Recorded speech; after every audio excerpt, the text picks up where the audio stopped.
Hello, welcome back to the Mr. Arsenal podcast for another European Matchday Watchalong. And as you can tell, I'm joined by James Rowe, who currently lives over in the Netherlands, as we all know. And I thought, before kickoff, we'd get him on, get a bit of insight to our opponents tonight, not just obviously the history of Uefa and Nestroy, but the actual opponent we're facing tonight at home at the Emirates. James, how you doing, friend? It's been a while since we spoke. And Indeed. Very well, thank you, Ryan. Thank you for having to be joining you to kick off, but be nice to speak for a few minutes before kickoff starts, and then maybe we can speak again a little bit after the game, perhaps, if you would like. Yeah, definitely. No matter what, Yeah, no, that sounds good. Everybody's been looking forward to this game, particularly PSV players. They've all been looking forward to it for some weeks. The likes of Luke de Jong, the likes of Xavi Simons, the likes of Joey Veerman, or Ruud van Nistelrooy himself, who talks a really good game. I know a lot of Arsenal fans will talk about him as a player, but I must say, obviously, my advantage to understand him in his mother tongue, but he talks really, really well. And that needs to be said. And he's still relatively inexperienced as a manager, but tonight will be a massive test for PSV, and it's something they're really looking forward to. I mean, as you say, that Ruud van Nistelrooy, he's basically, with all due respect, there's no disrespect to either manager here, but he's basically like Mikel Arteta when Arteta covered his first job. PSV is a big job. I believe this is his basically his first big job that he's got given. And how's it going over there in Indonesia and all that with that pressure on him?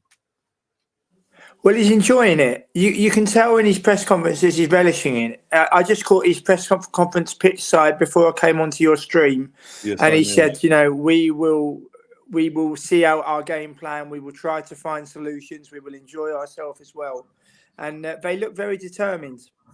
I think as well, since the game against Zurich, they've been really, really on it. To beat FC Utrecht 6-1 at home.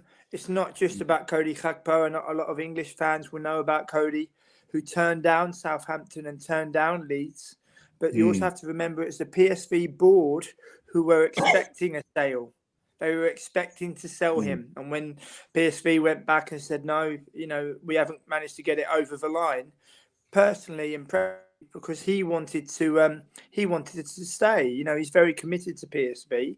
And he also knows, and Van Nistelrooy also knows, that his next choice of club will be vitally important. So PSV are definitely firing on all cylinders, and should be a very interesting game. Yeah, and also with Cody as well. He's a young lad. He doesn't need to move to Premier League or anywhere else straight away. He can just stay where he is, develop, and when he feels he's ready. And I think that again. Something about the Udinese with the likes of the Cody with Donny. I know there's what Donny van der Beek over here. Anthony's just joined from Ajax. It's good to go to a place like in Udinese where you can develop. You ain't got that. It's not like the Premier League. We've got that pressure. No matter who you're playing for in terms of club ilk. The fans and the media allow you to develop properly. They're not on you like they are the British media, as you well know. And I think I think if he came here because of what he's built so far in his young career, the media would absolutely destroy him, and that's not. I don't think that's fair on him. Let him develop. Let him come here and prove himself. If he wants to come here, he might want to go to La Liga, Bundesliga. Liga, and we don't know. Obviously, he knows these people. But yeah, he's one to look out for, obviously. But there's others as well. It's not just Cody. Indeed, I think Joey Veerman's a very good player. Christil is a very good player. Xavi Simons himself was even saying that my career starts now. Coming through the youth setup at Barcelona, playing for Paris Saint-Germain, and then arriving at PSV and saying, my career starts now. And you make a great point about players in the Eredivisie, having spoken to me who have come.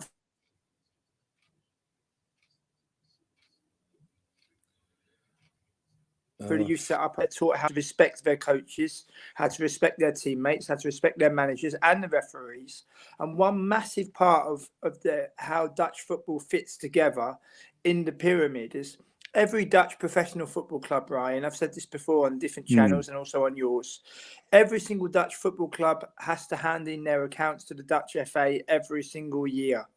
And when you hand in your books to be audited, if you like, if the Dutch FA discover that you've been living beyond your means, you can have anything from sanctions which range from fines to points deductions to your professional license being revoked. You imagine that happening in the Premier League?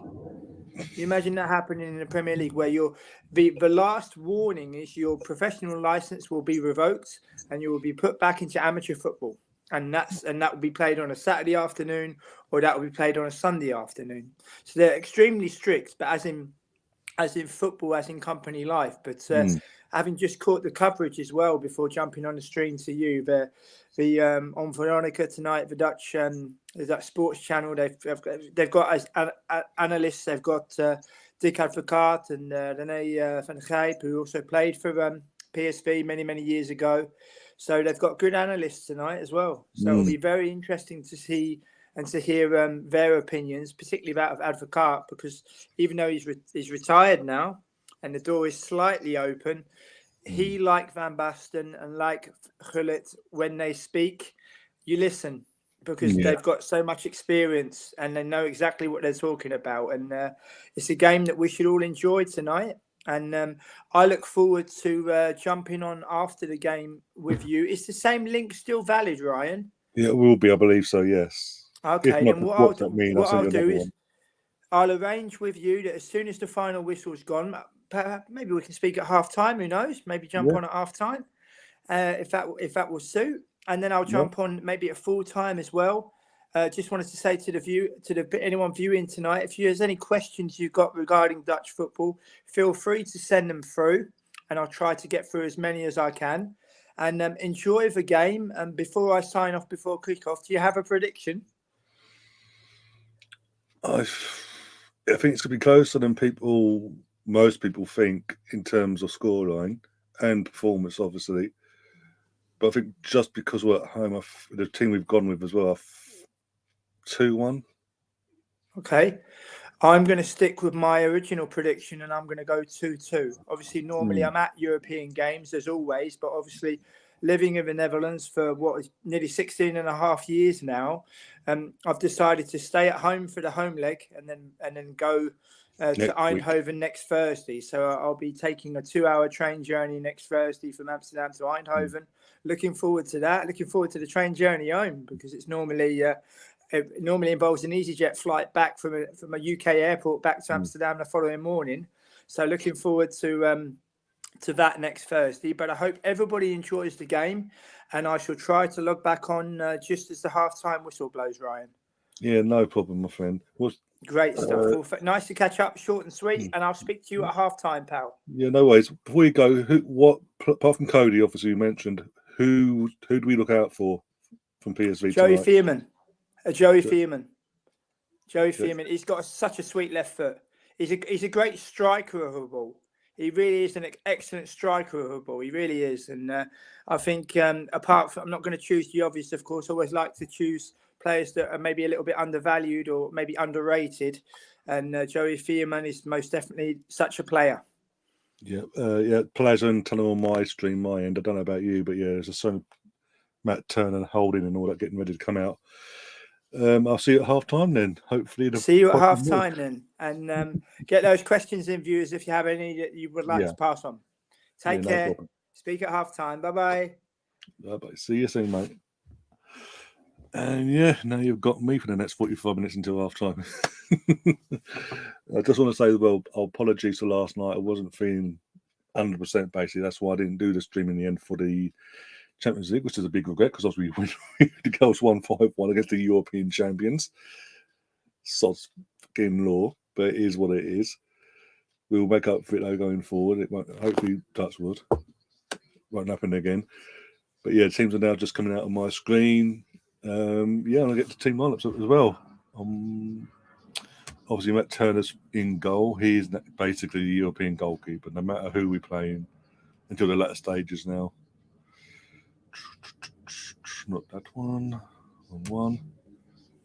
Oh, that's fucking it. I might as well read it out.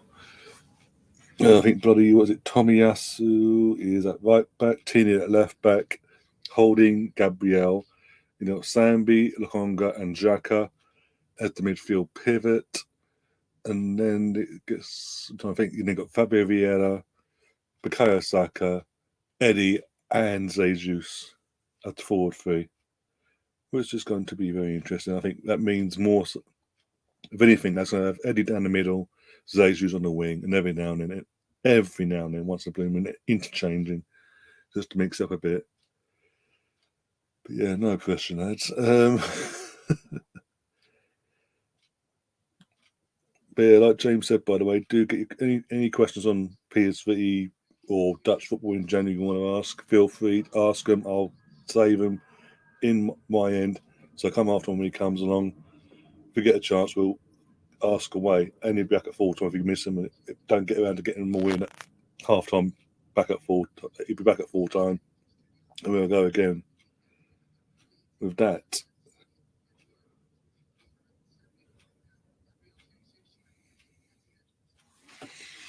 Oh dear. Fucking BT do not have a clue about our lineup in terms of our formations, do they? According to BT, we're going for a traditional 4-4-2. Fucking idiots! They're so lazy. The graphic designers at BT are so fucking lazy. It's unbelievable. No one plays 4-4-2 nowadays, anyway.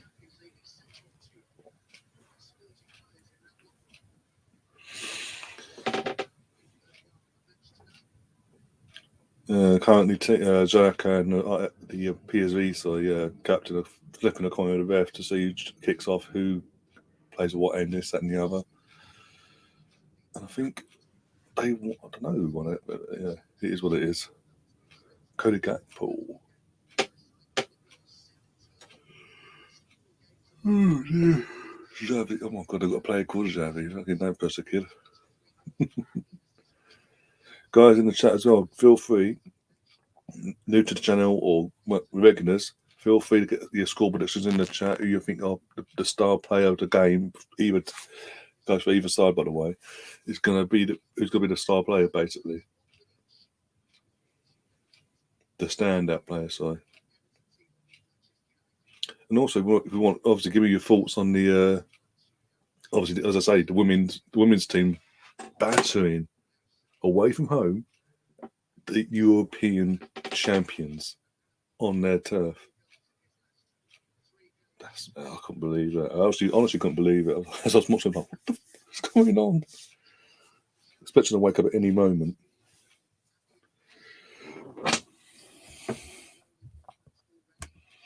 Xhaka and Sambi have to control the midfield. Well, so far, the partnership has worked so far, touchwood. And we're underway. There we go. Let's get the scoreboard up, everyone. There we go. Apologise for the head hair. The hair will be dealt with before Sunday, so before Sunday's mega stream, basically. And as expected, in terms of the crowd at the moment, is the lower tier. We can't see the lower tier, obviously. There's a few empty seats because it's obviously, I don't know why, by the way, we're at home, but it's a 6 o'clock kickoff for whatever reason. And people were coming out of work and not being able to get to the game, basically. So, yeah, we're having a bit of an issue there of fans' turnout and all that from the Arsenal perspective. Unlucky sucker, unlucky.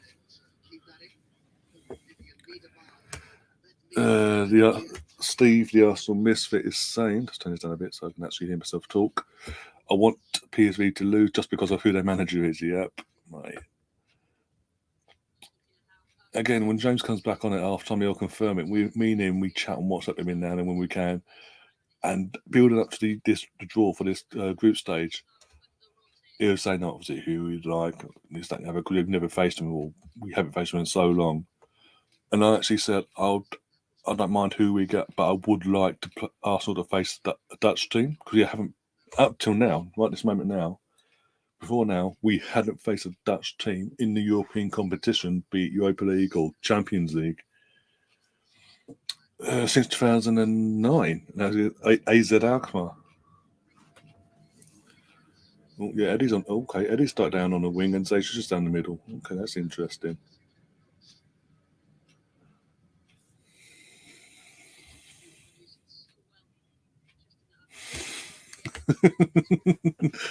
Goes in the chat says, I want to see at least 3 Kieran Knight jumps when we score, right? Depending on the how the goal scored, basically, how good the goal is. If it's just a tap in, there's no point. Put it that way.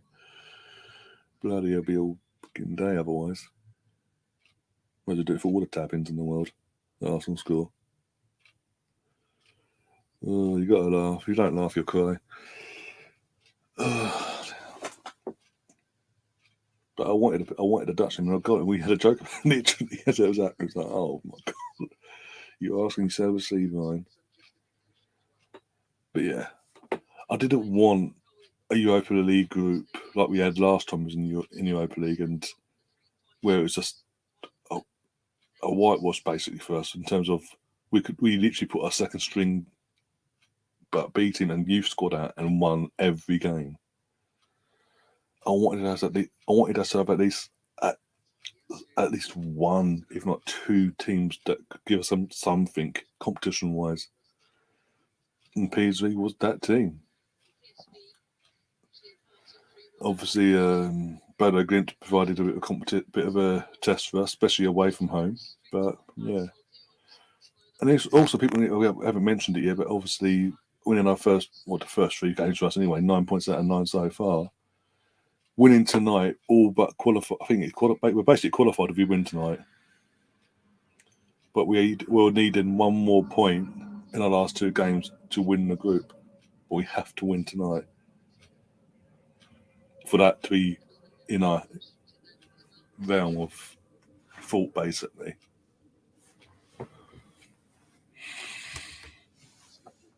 You know what, Gary? Actually, you said about that before. If Arsenal do score, every time they score, I'll ring you. If you want to come on, and you can do the Kieran Knight jumps. Almost. I didn't find Fabio. They found a PSV defender instead. Started off so well though. So far, so good in terms of possession. We're looking aggressive in that sense. We're not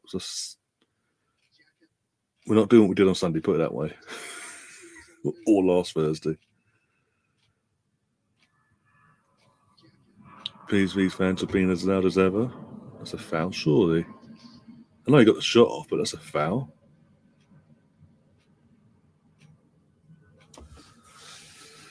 There's Rude. With his not so wavy locks nowadays, and he's what do you call it? What do you call them? Oh, I can't even recall the guys now. Lumberjack, that's it, the lumberjack beard. The big lumberjack beard he's got now. Well, the beard itself's not huge, but it makes his face look even bigger, and that's saying something. Considering his nickname when he was a player. If you know, you know. Oh, days, come on.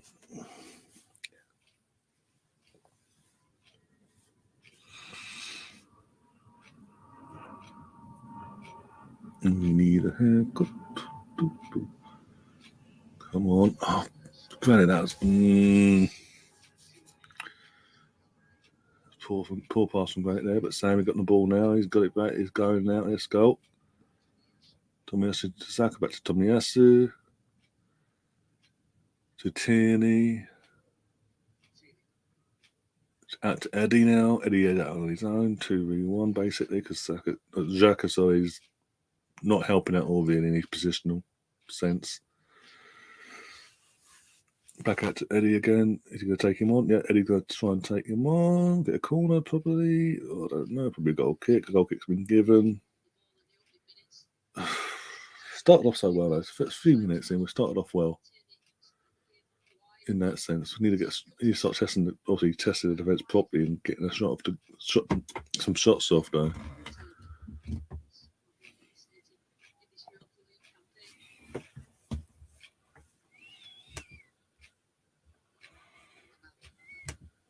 Arsenal. So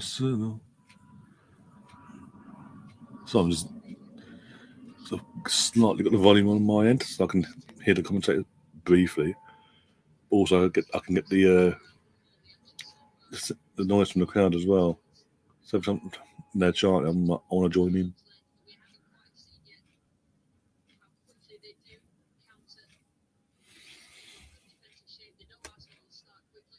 %81% of the ball, which is, you sort of expect nowadays from Arsenal at home. No matter who we play, but that's a bit of a poor goal kick. But can we win it back? Sammy needed to be more aggressive there and helping out his teammate. In my opinion, anyway. That's my opinion.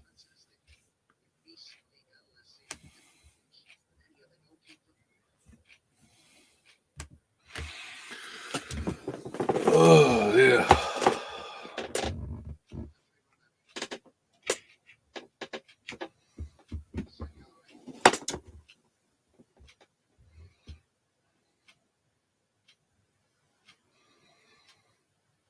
Go on. That wasn't a foul. Soft.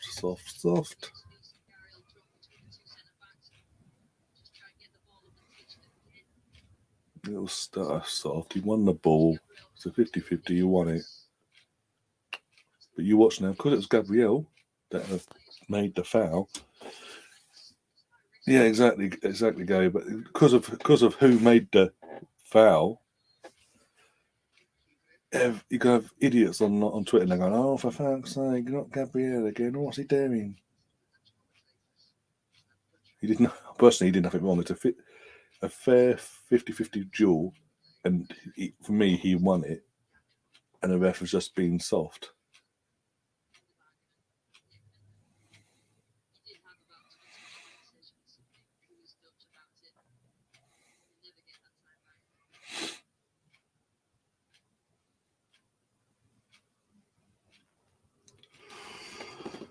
Oh dear.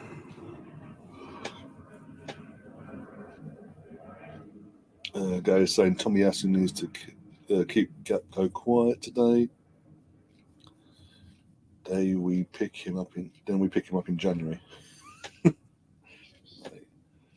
If we sign Cody in January, mate, I think the Premier League will shit, apart from Man City, obviously, but the rest of the Premier League will start shitting themselves. If we did get Cody and another midfield, a big name midfielder, or I say big name, an established midfielder that improve us in terms of a party backup or whatever, the league will start shitting themselves. The media will crap their pants. They'll lose their minds. And we'll just be, as a fan base, we'll just be unbearable. Oh dear, no, I can't know a couple of Leeds fans or whatever. They will lose their minds after being heavily linked with Cody in the summer, Leeds. And obviously, as James mentioned before, it obviously didn't happen, obviously, and how it fell apart. If we went in January and got Cody, the Leeds fans I know will come after me like, what the fuck? Stop nicking our players that we want. No one there. Oh, bloody hell, Tinny. Oh, you bastard. Take control of it. Jeez, put your over the ball like that. Hit it into the ground at the very least. Direct it. Have something about it, for God's sake. Ugh.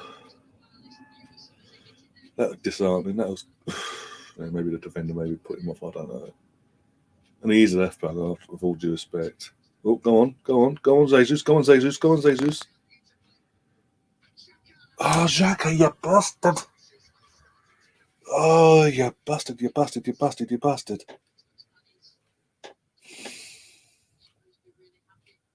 Great ball control from Jesus, by the way. And, like, teed it to him perfectly.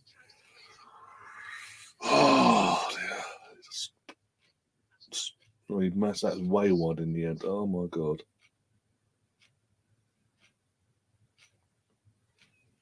Yeah, go very poor take from Xhaka. Very poor.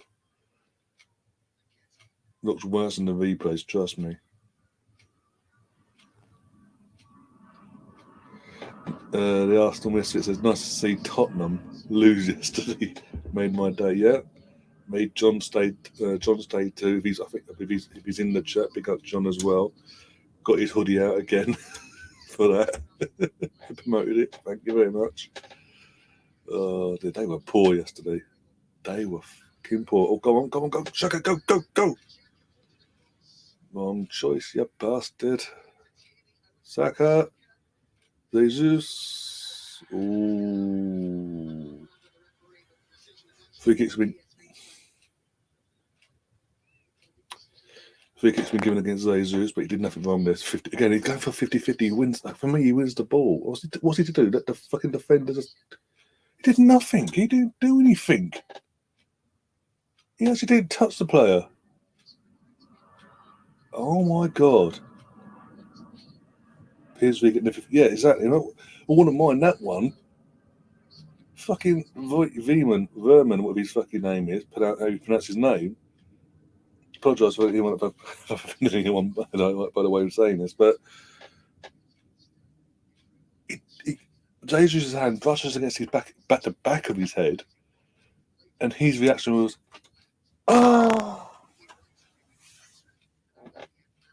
And the ref brought it. And then again, VAR is being used in this. Not Premier League, thank God, VAR, but still, VAR is being used in this competition at this stage as well now. There's a clear and obvious mistake made, and guess what? Nothing's been brought up. We've got the ball now. Go on, Saka. Go on, Eddie. Run at him, Eddie. What are you dribbling for? Run at the bastard. God's sake. This is what does my head in about Eddie, though, sometimes. Especially last week. Jesus, fucking done my head in, he did. He wasn't the only one, but just saying. Oh yeah, and that doesn't get called. That doesn't get called. But that, of course it does. Of course. Jesus, it's going to be a long day, I think. It wasn't handball either, no. The ex-gunner says, we look lively though, that good sign's got a score. Yeah, exactly. So like, we started off, we ain't playing like we did on Sunday or last Thursday. So that's a plus. Good play so far. It's been better than last for Sundays and Thursdays first halves so far. But we had the goal so far. But yeah, as soon as I say this, but could bump me in the ass you watch. We need to do.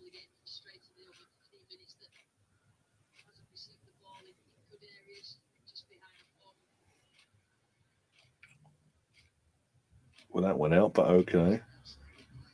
Sure, why not? That's it, they're getting away. I swear to God, I swear to God, the Almighty.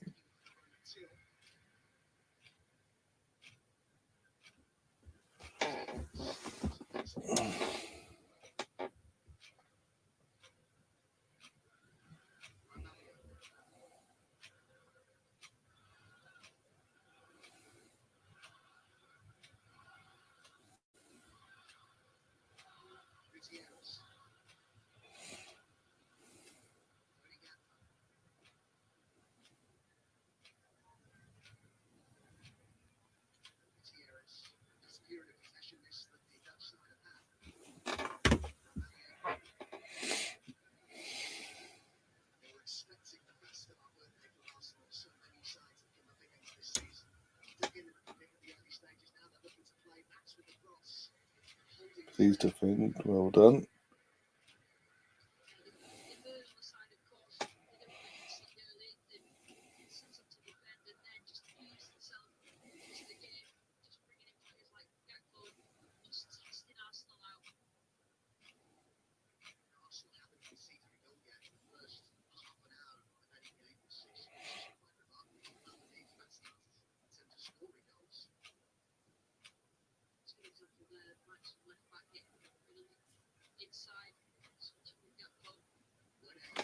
Oh, come on, guys, don't wake up. No, fucking fall asleep now. Jesus Christ. After I've been crazy for the last 16 or so minutes. Steve making a good point in chat. Says having Eddie on the wing is pointless. He is a poacher, not a dribbler like Martinelli from that position. Exactly. That's why I thought before the game kicked off, that's why I honestly thought it was going to be Eddie down the middle and Jesus on the wing, and occasionally, once in a blue moon, just to mix it up, keep the defenders, like the PSV defence, on their toes and all that. Drifting, they swap briefly. But this is going. It doesn't make sense. Again, we've played. Arteta knows this with Eddie. We've played Eddie out on the wing last season. It never worked. He's a rabbit in headlights on the wing, as we've seen tonight as well. So far, it would have made more sense to have him, as you say, he's a poacher down the middle. Jesus is more of a dribbler, for God's sake. Gets the ball and dribbles and causes aggro. It would have made more sense to do that. I think I think if I'm being brutally honest right now, Arteta needs to switch that now and get the message over to Jesus and Eddie to switch over. We might have some. We may have more joy then down that side of the pitch, and in general. Well done, Rob. Well done. Okay, we won a 50-50 left. Didn't give a foul.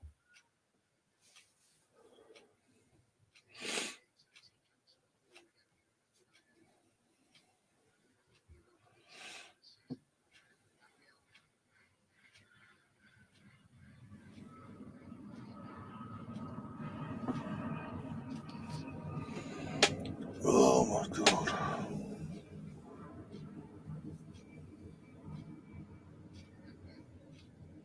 Come on, lads.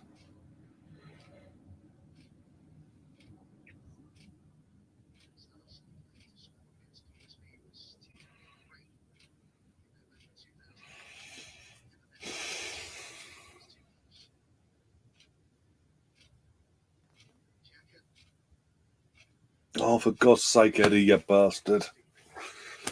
This is what I mean. They need to switch it. They need to switch them down quick because it just ain't working. Go on, Jesus. Oh, yeah. Fucker. They need to switch it down. They need to switch them two down. No fitness. That's not a dig at Jesus in the by the slightest. But he's more versatile. Whereas Eddie clearly isn't. It's either he plays down the middle or he's crap. With all due respect.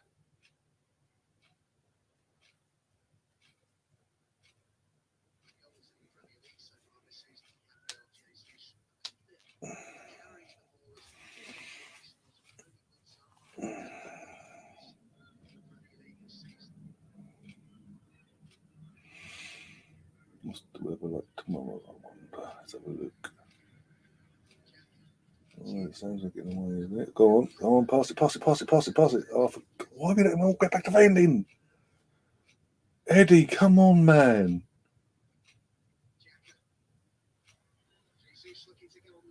Eddie is not helping at all.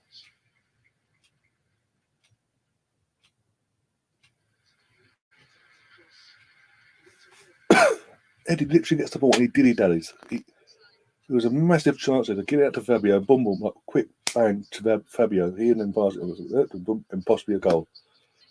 But Eddie didn't do that. He got the ball, looked around, then did a little fucking circle. And whilst he was doing that, PSV their players got back into position. Fucking hell. And then he drifted into the middle. Didn't even help out the fullback.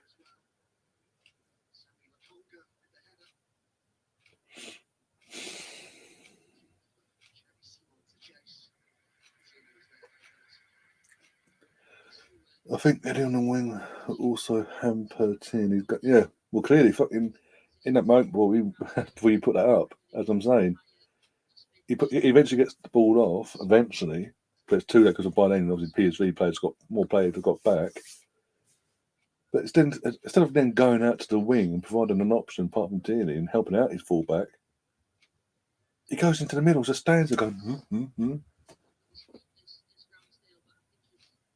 No, if he was playing down the middle, wouldn't have a problem. Straight from the off, straight down the middle, and Jesus was on the wing, then fair enough, and be asking some questions of Jesus. But that's not the case at the moment. He's completely nullifying on left hand side because he's, with all due respect, he ain't got that to his game. And he gives the ball away again. Hike! And he needs to get his head out his arse and wake up. Yep. I think Arteta needs to bite the bullet. We're 22 minutes, well, basically 23 minutes in, and he needs to bite the bullet and just say, get the message. As I said already, get that message to Jesus and Eddie, telling them both to basically switch. Get Jesus down on the left, Eddie down the middle. It might be more effective that way. Stop slating my favourite player. Everyone's your favourite player of us.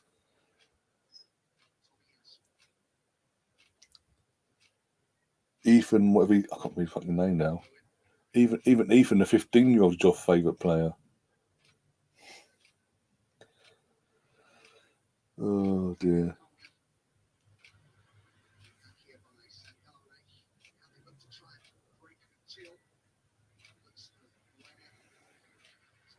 Look at him, he's out of breath.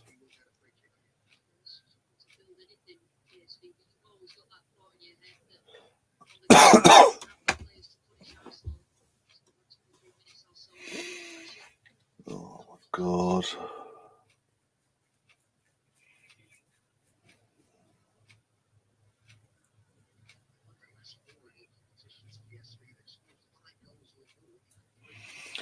BX is saying Eddie exhibits zero confidence and isn't firing. Yeah, just I can't argue that. I can't. I've got nothing else to say. Come back on that and take that further because, yeah, it is what it is. As you say, Sammy is just a warm body on the pitch. No, to be fair, he ain't done nothing wrong so far, Sammy. Let's not get Sammy's back already. He ain't done nothing wrong. He's actually performance-wise given us something more than what fucking Eddie's doing.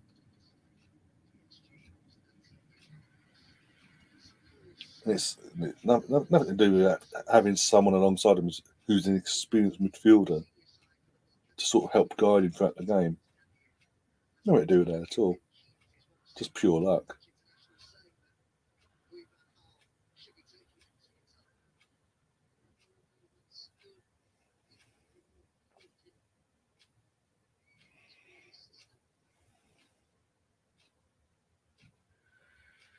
Yay, got a phone.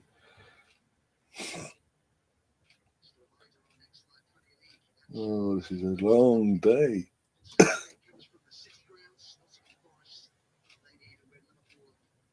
What time is it? Oh, 6 nearly.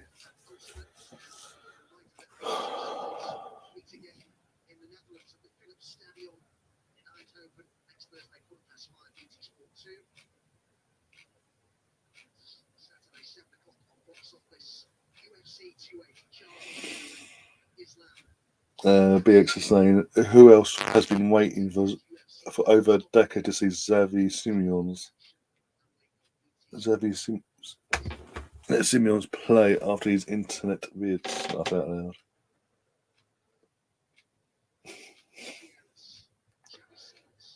There's always a way. But Piers going to attack here, and he goes for goal, and yeah, way over.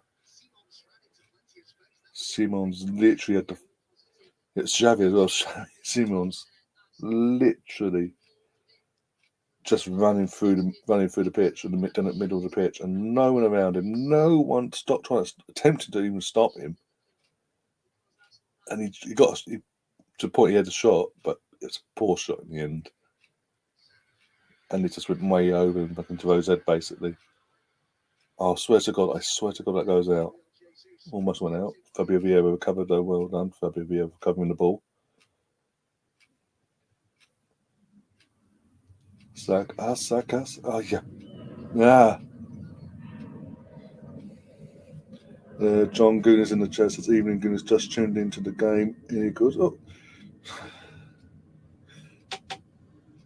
Performance-wise, in terms of how we're playing, is an improvement from last Thursday and Sunday, respectively. Second half-wise, anyway. Or even in general, really, it's been an improvement in that sense. For me, and people might disagree with me in the chat. Eddie, for whatever reason, I don't know why Eddie's out on the wing, but Eddie being out on the wing is holding us back. If he's to play, if he's going to continue playing, he needs to go down the middle, and Jesus needs to go out on the wing because it just ain't working.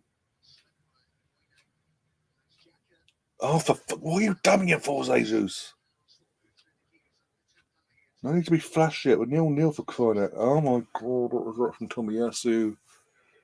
Our final third play has been awful. I will say that our final third play in general has been awful.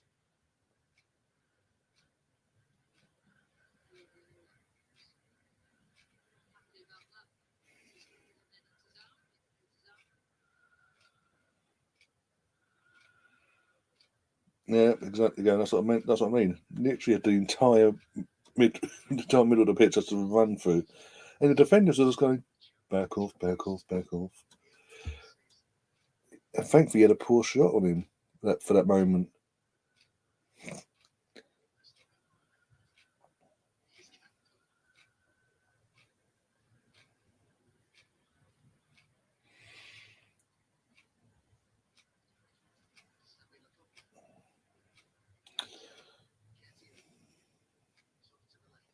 Sergei Simeons has been making that as well a long time. Yeah.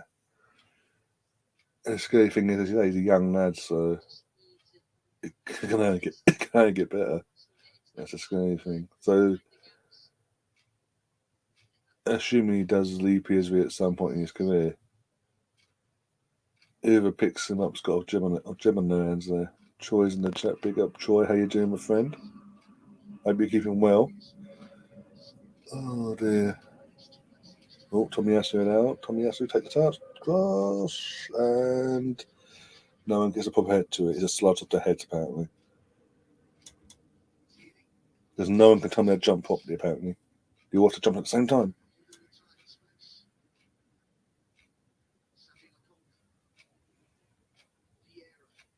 Oh, God. That would have been a fantastic goal. If he had connected onto that the way he was intending to, that would have been a fucking brilliant goal. If he connected, I just needed that connection. Oh, that would have been fucking amazing. That would have been a perfect assist as well from Fabio. Would have been a fucking fantastic assist. Not perfect, fantastic assist from Fabio. It pulled off.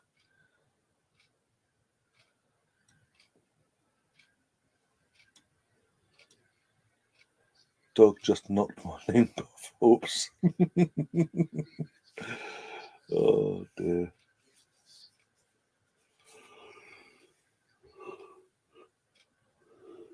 Oh dear.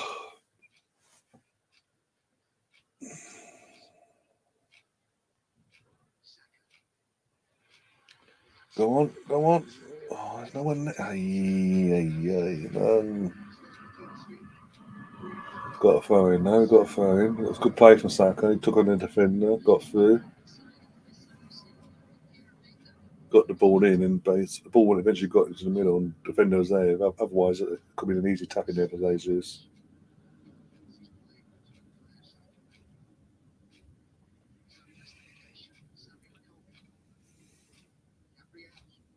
Oh, yeah. Oh, my God.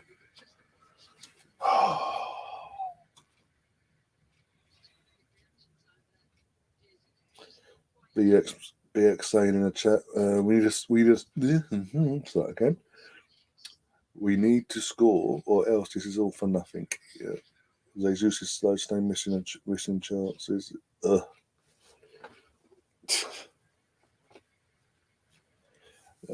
again, he's given us something. He's given us a lot more than what Eddie's given us.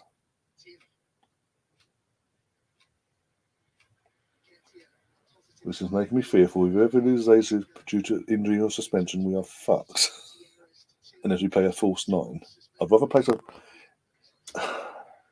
Eddie needs to sort. Yeah. Eddie just needs. I don't know. He needs to play down the middle. I've said this already. He needs to play down the middle. He can't play in terms of playing across the front three. He can't. He can only play one position in terms of the front three side of things. Which again, Arteta knows this. He should know this by now. He tried him out on the wing last year, and it never worked. It never worked. What we've seen tonight so far from Eddie on the wing. He's back on the wing now. To say this is what we're seeing tonight.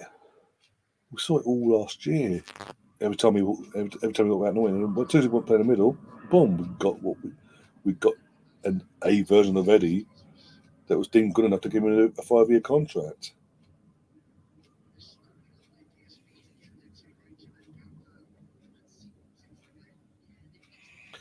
Jesus shouldn't have played the last 2 games. He's not 100% fit. But the thing is,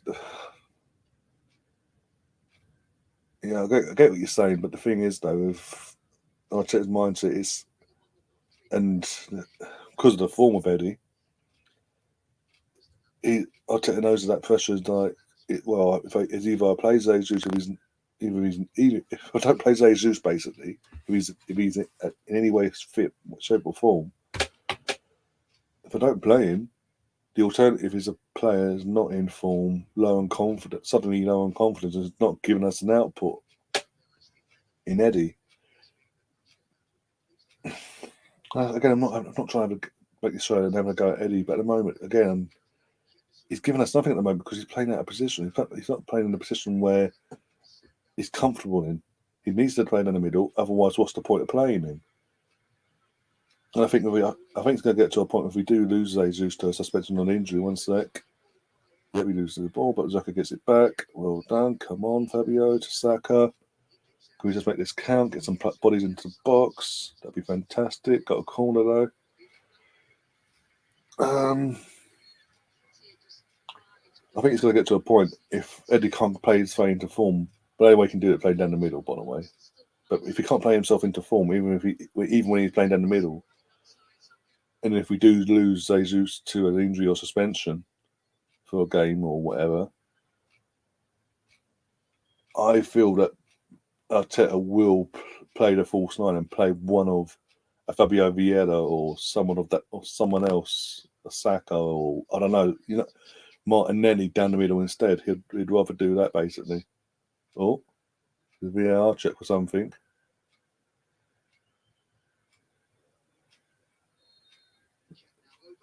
Check's over. Whatever the check was for, the check is over. So yeah, don't know what the check was for, but yeah.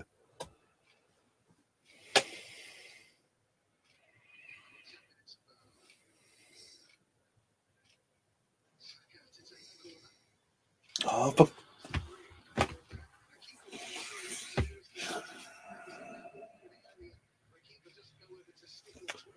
it is what it is. Anyway, guys, if you haven't already, do smash that like button, do subscribe if you are new and all that jazz. And again, we're 10 minutes before half time. If you want to get your questions in for James about Dutch football or anything, or our opponents tonight, get them in now. I'll save them and we'll ask him the questions at half time.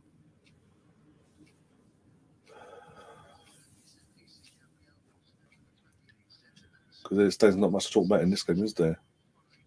And the PSV fans are getting very, very animated in the background. All this goes on.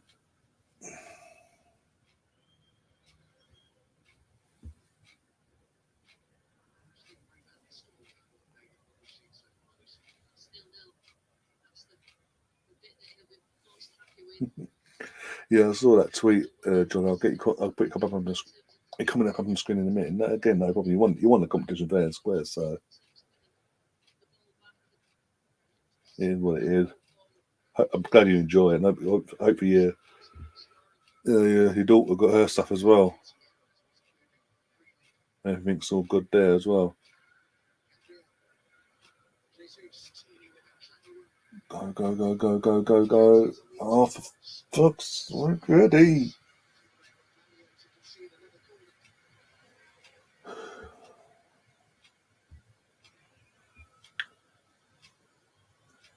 Oh, yeah. No. You know what? As harsh as it might sound, one shot on target, by the way, in 37 minutes ain't good enough. Comes to corner though, we'll get like this. Go. No, of course not. So of course there's an offside, or not offside, but okay.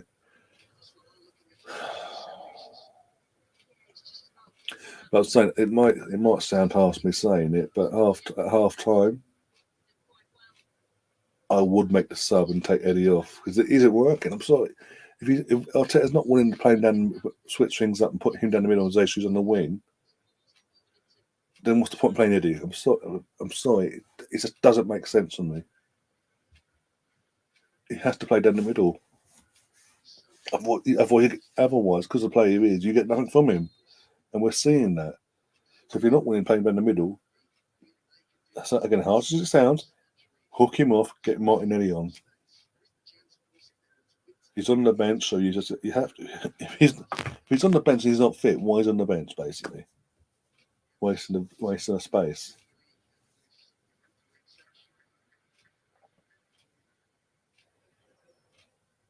Only one shot for PSV. We have to score ASAP, yep, because you know it's coming.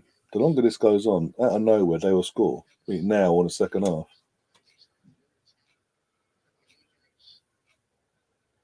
My daughter was like, she wears that and oh Jesus. Well, this is not down your neck of the woods, though, John. That's all I'm saying. I think it's more safe wearing it down or up in Liverpool. Sorry. Go on, Saka. Go on, pass it. Oh yeah, fuck it. Of all people, you pass it to Eddie and he fucks it up.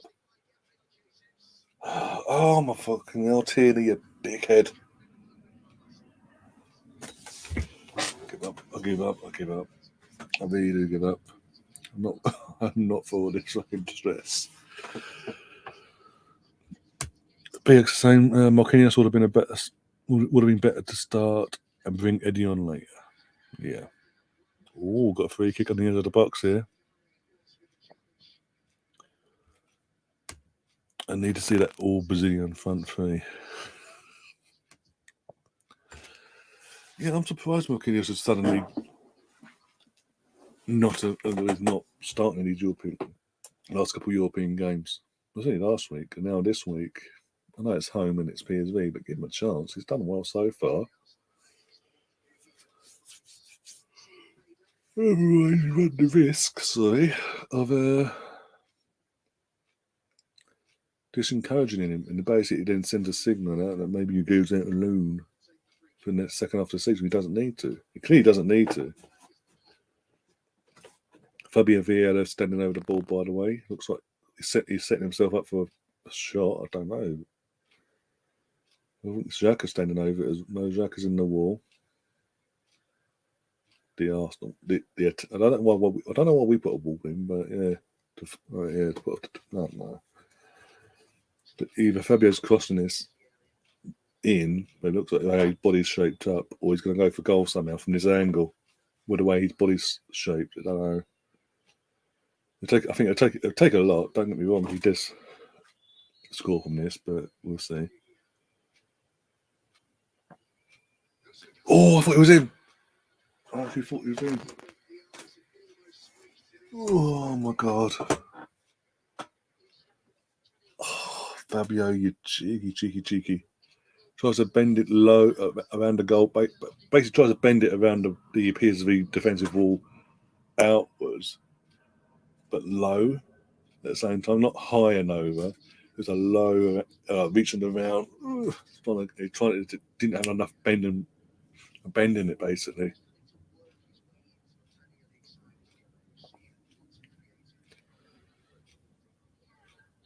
Even if it had the whip, enough whip be on target, I think a bit more pace would have got it in as well. But it was more so the whip. He needed to have more on in his instance. Fell further, okay.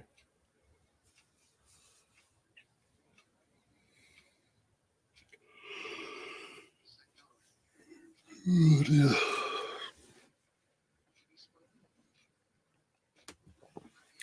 Saka did all that work only for Eddie to fluffy, yeah. And for the people to pass it to the play that has been bored today so far. It just hasn't worked, has it, so far?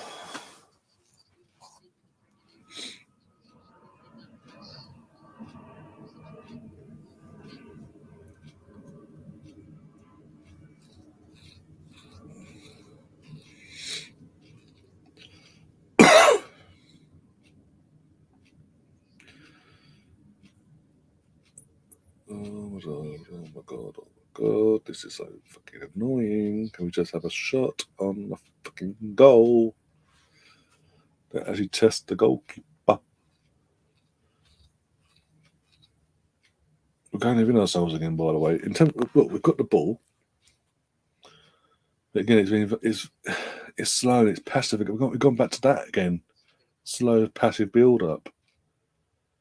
Which is making it easy for PSV to get their players behind the ball and defend it.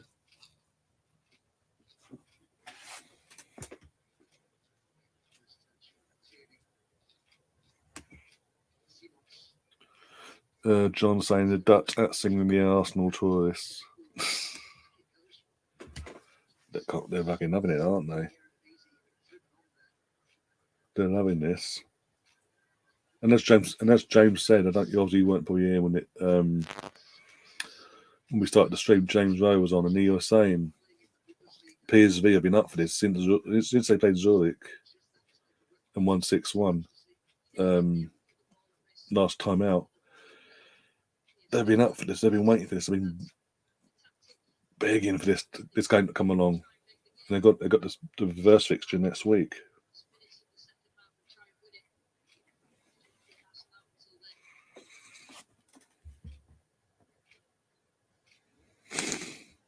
Gary, behave yourself.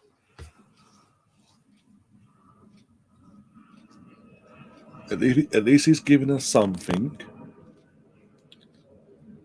in the overall game. One step, come on, fucking hell, go on, Saka, go, Saka, go, go on, go. Oh, for fuck's sake!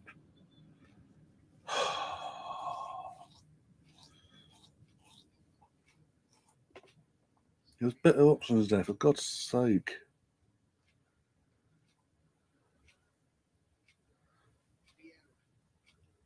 Oh, Fabio.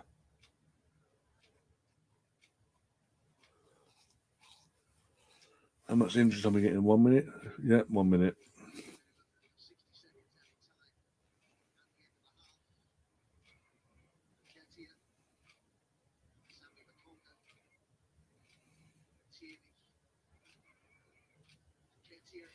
I swear to God, Eddie.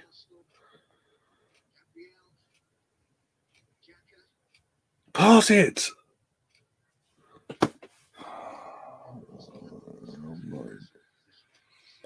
I'm not for this. Not tonight. And then Gradit's gone and got himself booked.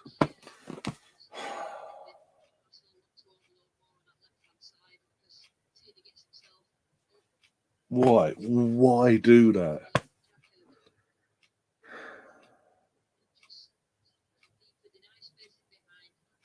This is what is frustrating about Gradit. Every now and then nowadays, this creeps in. Yep, there you go, half time. We've got to wait for James to come back now. One little chat. So get your questions in, guys, if you want to ask any questions about the Dutch football or PSV in general, or his thoughts on the game so far, whatever. So get your questions in, we'll get them up when he gets into the back into the stream. But it's half time. Arsenal 0, PSV 0. Arsenal have had all the possession, pretty much. Is Eddie on the pitch? Doesn't feel like it, but he is, but it doesn't feel like it.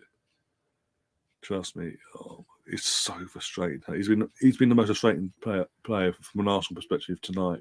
He just hasn't clicked for him. And just bringing back to James for half time. How you doing, James? Not the best 45 minutes.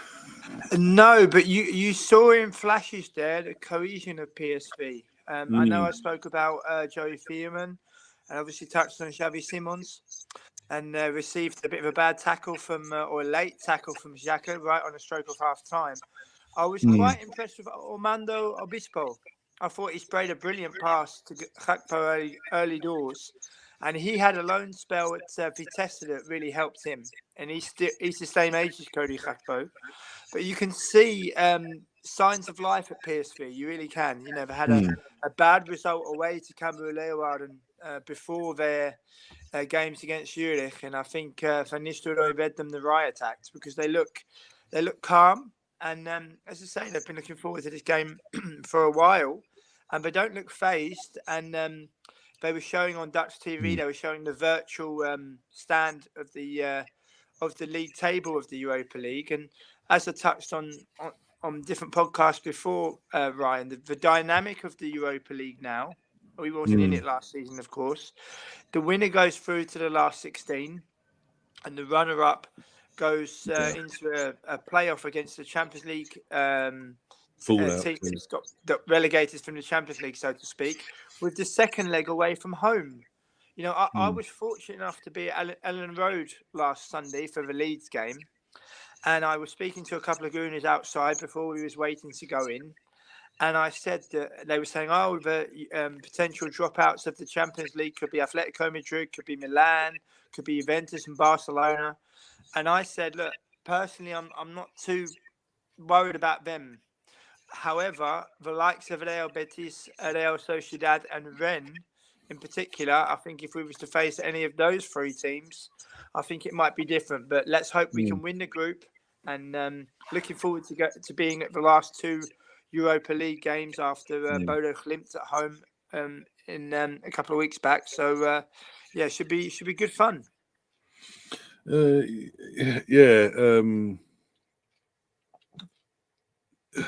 I'm not a fan of this new format as well. I think the main reason about this format is because of the Conference League now and all that malarkey. But again, I've never been a fan of teams getting, as you say, effectively relegated from Champions League to have another chance at European football. And they've got in the Europa League, finished third, got a chance at Conference League and things. I'm not a fan of it. No. This will be top two. If you finish third or fourth, you're out of Europe completely, no matter what level of competition you're in and all that jazz. I fully agree. I think that's a great point as well, and I think you're spot on. And if you look at the pattern of the Europa League since it was rebranded from the UEFA Cup, if you look at the pattern, Ryan, it's the final 9 times out of 10 is a team that's been in it from the off against a team that's dropped out of the Champions League. Normally, I'm not saying it's going to happen this season. I mean, lots of people were asking me who I think are going to win the Europa League, and I said I can't tell you who's going to win it. I said, but I will say that I will be shocked if the last 8 does not include Arsenal, Real Betis, Real Sociedad, and the Stade Rennes. I think Stade Rennes in particular, you know, lots of people are sleeping on them. They remind me very much of Frankfurt, where people are kind of sleeping on their rise. And then Frankfurt go on to win the Europa League. And then everyone's like, oh, they've arrived. Well, they've been around for a while. I mean, I remember going to Arsenal Rennes in 2019 in the home leg. And although we won 3-0, that flattered us. You know, they hit the bar, they hit the post. They got some great players. They got the number 14, Benjamin Boriccio. How on earth he has not been picked up is a complete mystery to me. Apparently Leicester City could have brought him for €8 million, which is kind of like a chump change in terms of football investment, and nobody's picked him up. But he's a brilliant footballer. He's really, really good. Yeah, and also you talk about then I remember that season because obviously that home game we were both at. That was the second leg, and we were losing that first leg. After the first leg, it didn't look good for us because history dictated that we couldn't do what we did, and as you say, we were very lucky. Very lucky. I remember being at home in Amsterdam and following the away leg online, and when it went to 3-1, I went, oh no, and honestly I thought that was it. Yeah, and we did very well, but as I've said on many occasions, speaking to you in recent years, Ryan, I must sound like a broken record for some fans that know of me and have heard me speak on many occasions before. But almost 30 years without a European trophy, and you think of the teams that have won in Europe since then. Shakhtar Donetsk have won in Europe since then. Atletico Madrid have won in Europe. And Atletico Madrid, before Simeone arrived, were looked upon as a bunch of losers that never won anything. Yeah. And they've managed to win something in Europe. So I'd love us to put down a statement and try to win this Europa League. And but I think we can help ourselves by getting through to the last 16. If you win your group, you don't play until March, and then it's an open draw. I think they make the last 16 and the quarter-final draw. I think it's all kind of patterned out for everybody. Yeah, but should be very interesting, and I just hope that we remain professional. FC Zurich have also changed their manager, so they won't be no pushovers. When they arrive at the Emirates on the final day.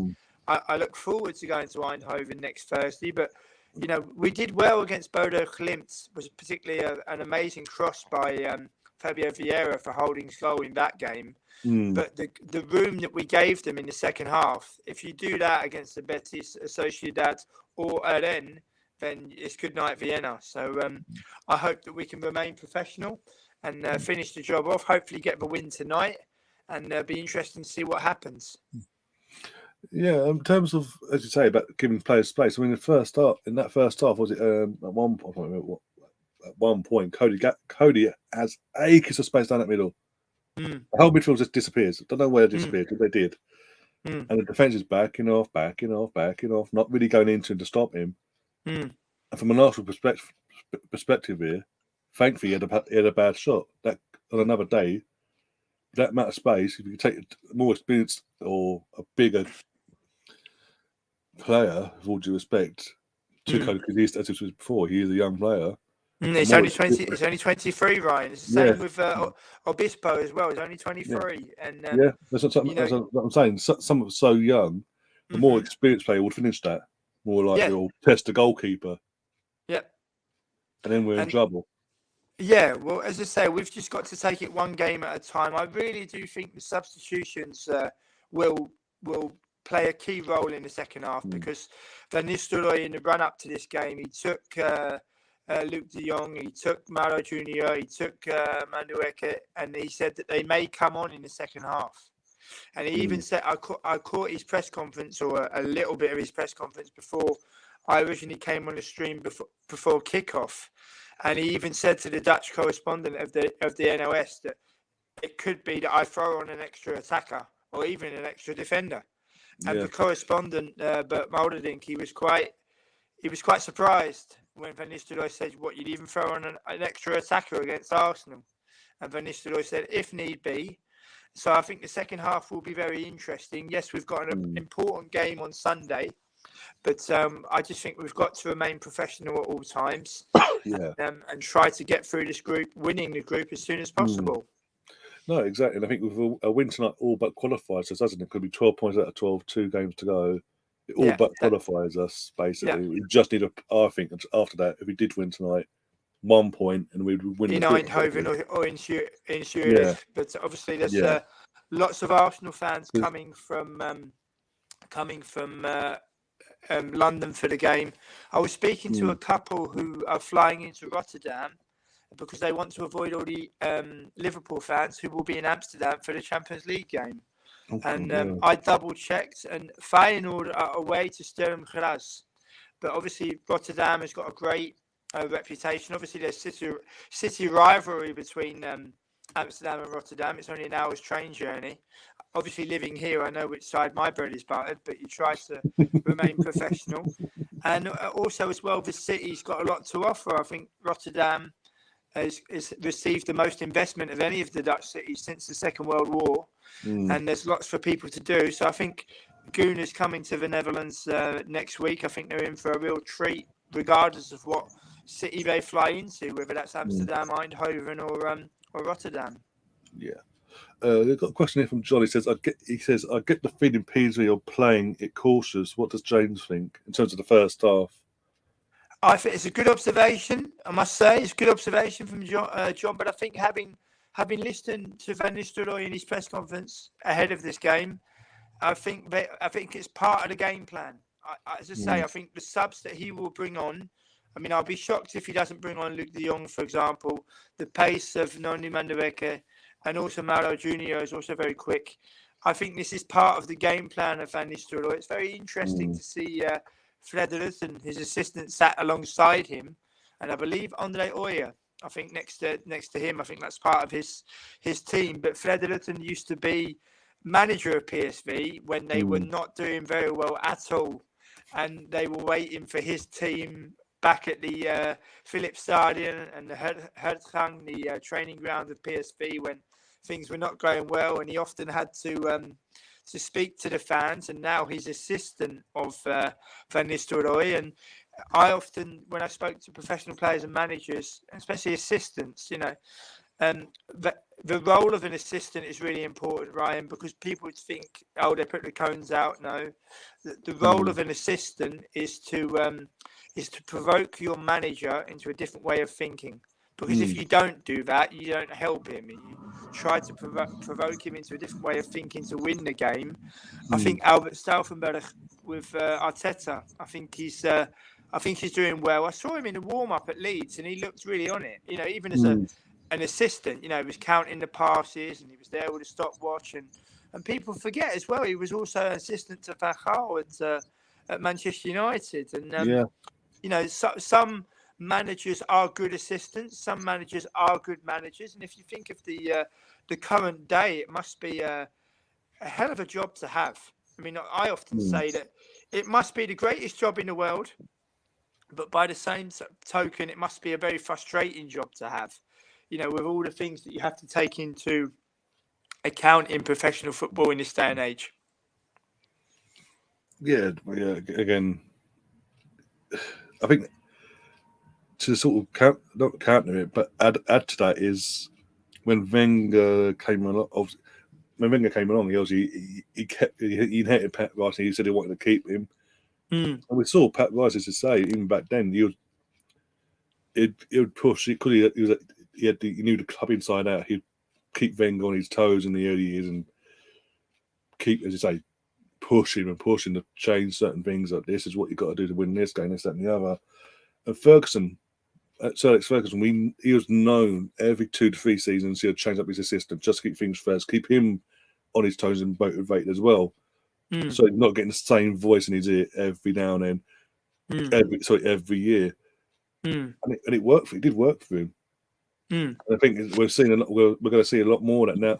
Going forward now, I think we're going to see a lot more of that going in terms of not just at Arsenal, but in terms of in general at football.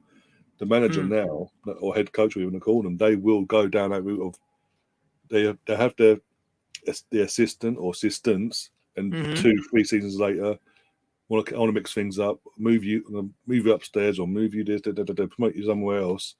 But I'm bringing someone else in and basically to keep that going and keep that rhetoric going, because things can become very stale. And we both know working in the industries we work in, you're hearing the same voice year in, year out. It's not. It just becomes familiar. It's too familiar, and it causes then breakdowns in communication down the line and things like that.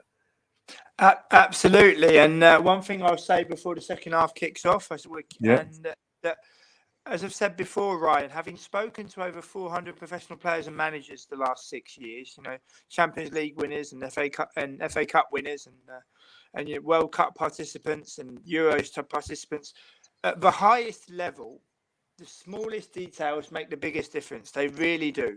What we would think of, that might not be as important, it really, really is. So it's been great to catch up at half time. I've enjoyed it. I thought it was a great question from John as well. Good observation. And look forward to enjoying the second half. And I'll jump on again for a little bit at full time. Yeah, no problem, my friend. I'll see you at full time. See you at full time. Enjoy the second half, everybody. See you in a bit. Bye-bye. See you in a bit, mate. Bye-bye. Bye. No, it's just me again. Yay. And we're underway for the second half, I say that. Whilst I choke to death. Put my volume back on. There's a few comments I've starred for later on, by the way, when James comes back at full time, to sort of put them comments to him and turn one of BX's comment here, most recent one, into a sort of a question as well, in terms of get his thoughts on that situation as well. But yeah, John's also saying Arsenal haven't drawn since January. Bloody hell! Oh, not too bad of a thing then. Can we keep that going a bit longer, actually? I don't want us to go down that fucking route of going draw FC again, that we became renowned for. Back end of Unai Emery, going into the early stages of Arteta.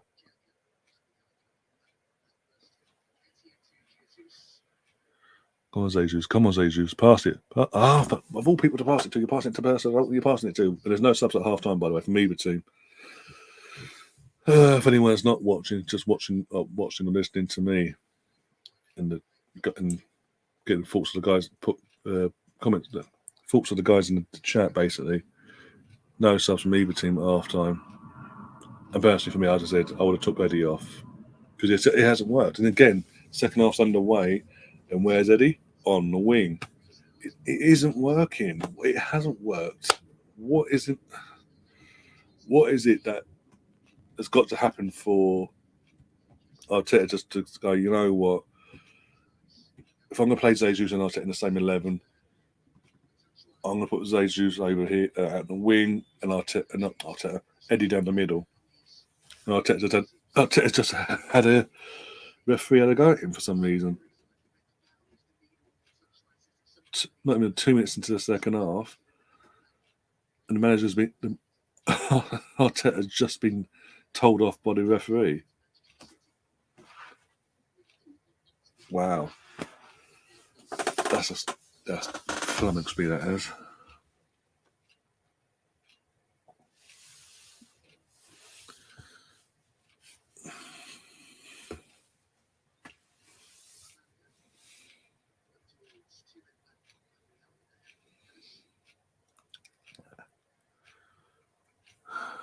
Right.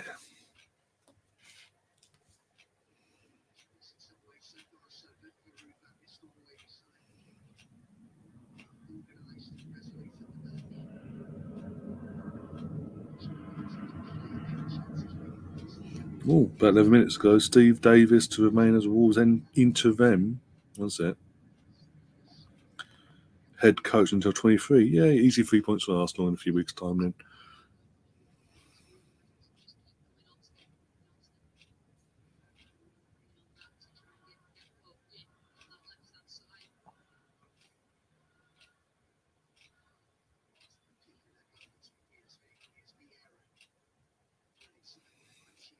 Come on, lads, come on.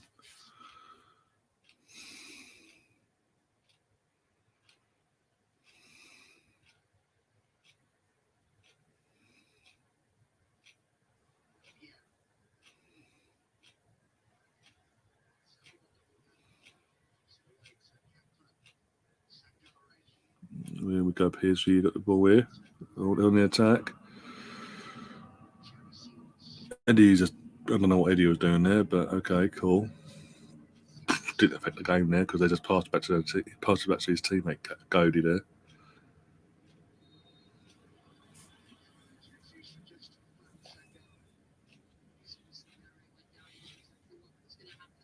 Oh, Gary, I'm going to come to America and hit you. I'm actually going to hit you. Leave Sammy alone.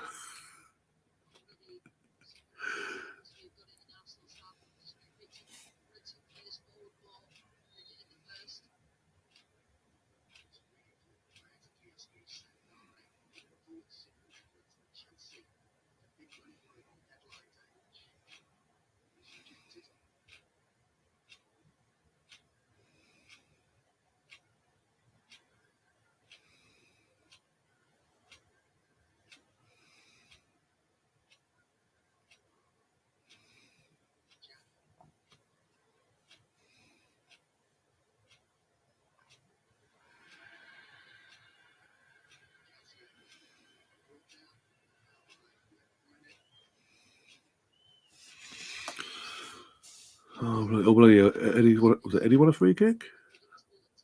He played rugby, apparently. Playing rugby, yeah, he's won a free kick. Apparently playing rugby. Jesus Christ. I know we're using the Emirates Stadium for the Rugby League World Cup. I don't know Rugby League, by the way, but it's a bit weird at where we offered our stadium part of Rugby League. But it is what it is. But I want to give all that fucking the PSV players fucking arm round one arm around the waist, one arm around the neck. Of course not. Of course not. He wears a cannon in his shirt. That's why. If he was playing for any other team, without the Arsenal cannon on his shirt, the offender would have got booked.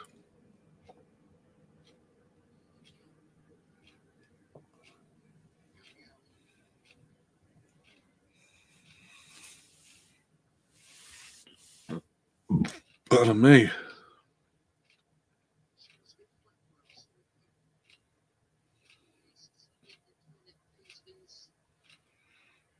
Oh, for God's sake, Xhaka. Go, Jesus, go, Jesus, go, Jesus. Need some support, need some support, need some support. Get someone in there. Come on, go. Oh, Jesus, you bugger. Should be doing better from there. Come on now. Why doesn't Saka take the shot? I don't know. But Jesus, let's be honest, look. Either way, Jesus should have done better there. He just scuffed at the shot and it fell to his ass. Exactly, put something on it, yeah. At least you're having more chances at the goal now, actually testing the goalkeeper for crying out loud, and it stretching their defence compared to the first. So, again, another positive, improvement. We're not doing what we did against in the second half against Leeds and Bodo Glimt, respectively. We're not going, oh, let's defend for 45 minutes now. Let's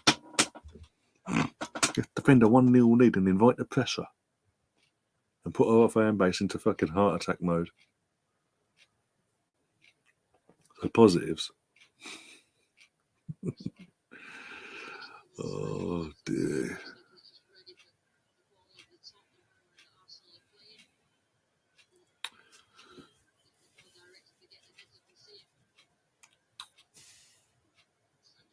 It feels all over the place because I opened up that can of worms.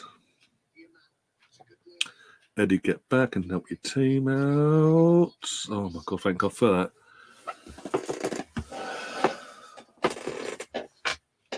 That was poor defending, by the way, from not just from Eddie.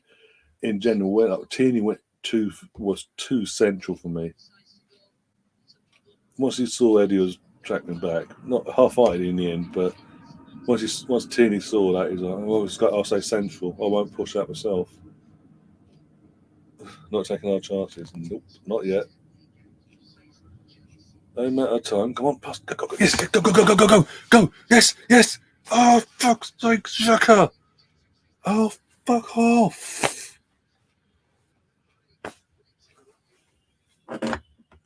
Jesus is claiming for a penalty, but the referee's telling it to go away. No way in hell is that a penalty. Is that in? No, it's not a pen. The player does number 6 does touch him on his back, but doesn't pull him or doesn't pull or push him, doesn't pull at his shirt. It's not a pen. Should be no. I've seen the replay go. He's no. I know it's slow mo, but it doesn't seem like it gets pushed or pulled or anything like that. So Saka has to score 100%. One-on-one with the goalkeeper, and based on his form in the last few games, he should be scoring as well. Different team without Saliba and Partey. Yeah, exactly. Oh, go on, Zaka, go, Shaka. There's no, the deflection, and then the defender clears it. Unlucky. We're looking more threatening suddenly in the second half. A lot better second half. Come on, Tomiyasu. Come on. You bastard. Go on, Jesus. Well done, my boy. Go on. Pass it before you lose it. That'd be fantastic. And now he's down injured. Well done. Got a free kick. The player's being booked once he gets up the cards out for him to get booked. Gudiolis is getting booked. Finally a yellow after 20 tries. Exactly. Gary, you're complaining, but we're used to it by now. Domestically and in Europe. My concern is that Jesus went down and was holding his ankle, so that's my concern here. Especially with the alternative of Eddie and Nketiah, where he's playing at the moment. Again, up to last Thursday, I was praising Eddie, and then suddenly he's gone back to his old ways again. And that concerns me. Jesus moves like a gazelle, mate. He's old. He's got a mixture of a modern / old school Brazilian striker in him. The old school in terms of the finishing, and the modern day striker. He's got that confidence. Once you have that manager that believes in you. Fabio and Xhaka standing over the free kick. It looks like Fabio might be taking this though. Xhaka, go away. Do not hit this ball. Say he scores, now you watch. Xhaka's going for it. Hits the wall. Of course he does. What did I say? What did I fucking say? Even hits the rebound wide. The way Fabio wants the action is great. Exactly. But if Xhaka just does that, even the rebound, he scuffs at the rebound, Xhaka. What did you think he was, Alexis Sanchez in 2016? 2016? No. 2014, sorry. If you know, you know, in terms of European games and free kicks and rebounds, like. To be fair, that's got in that particular season. That's because it's obviously he's only just signed to us as well that season. Yeah, that has got to be one. That was one of my favourite goals in all comps that season. It's just the fact that he had the free kick. He's just signed for us. Fans are loving him and all that. And literally got, as I say, who are we playing? I can't remember who we're playing now. The Champions League group stage anyway, at home. Got a free kick, he hit the wall, came back at him on the volley. He just went, fuck this, laced it, boom, bang, fucking, what was it, 3-0. Like, fucking get in there. That was it. That's when, Alexis, mate. He was different gravy, Alexis, compared to the rest of our players at that time. He got you off your seat. What was that, Fabio? After all that, that's the one time you don't want him messing up when he just messed up there. And again, overhits the pass, over the top pass, that overhits it massively. Straight to the goalkeeper's hands. But yeah, so again, going back to what BX said about Fabio wanting the action. Yeah, I love that. I want a player that will want to fight and contest for every free kick, take every free kick. Come on, Arsenal, we need a damn goal. We said this on Sunday. Fabio should get free kicks. Yes, he had a bad cross. Yeah, he's mate. I'm not going to go turn on him on free kicks now because of one bad free kick, got cross, whatever you call it. if he wants to, if he believes in himself, let him take it, for fuck's sake. What I've seen of Fabio so far, and the handful of games we've seen of him so far this season, I'm really impressed, and I'm excited to see how he develops now. Oh, that was poor. It's fucking annoying now.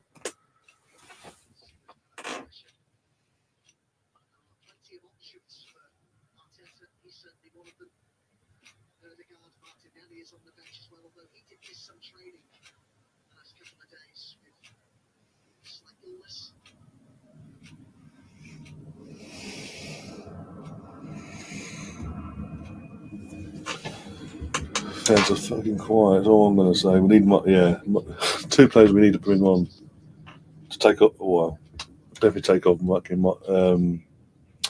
Eddie and put one of them on, i.e. Martinelli. Or Kyrgios, I wouldn't mind seeing him on tonight as well. Appears in the attack. No, oh my god, defend, you bastards, defend, get rid of it. Fantastic if you can. Go, go, go. Pass it. Jesus Christ, make me fucking have an heart attack here. Come on, Eddie. Come on, prove me wrong now. Please prove me wrong. Do not run into the fucking defender. I'll break you if you do. Well done, you got the pass. Yeah, he did something good for once. Don't I? Anyway. Jesus, go on, Jesus. Go on, Jesus. Go on, Jesus. Oh, sorry, Eddie, you moron. The rebound, what was that? The rebound, I mean, Jesus, fantastic. He should have done better for the shot. Don't get me wrong, for his shot. But the follow-up rebound from fucking Eddie, what was that? To the point it went up and curled away and still landed on the playing side of the pitch. Oh, God.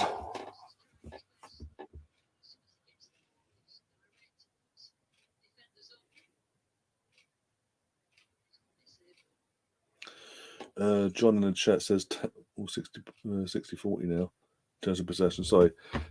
John saying in the chat, Ten Hag was saying on TV yesterday he'll never keep a striker on for a full 90 minutes. I think this is the way forward now. Yeah, it's gonna go down that route. Unless you're Haaland, basically, and you're 100% in terms of 100% fit and all that. I think that's going down the route of we're going to see a lot more. We are going to see a lot more. We've seen it. We have seen it at Arsenal. Start of the season anyway. Between Eddie and Jesus at the start.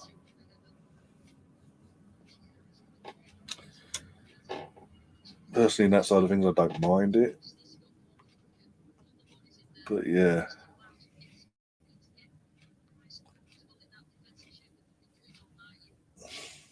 Especially nowadays, we've got players that pretty much our entire squad's so versatile in terms of possessional play and all that. They can play anywhere, multiple, like 3 or 4 different positions and things like that. Most of them, anyway.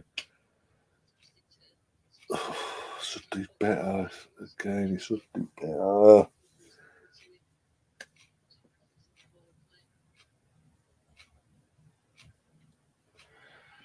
Finally, someone's caught up with me.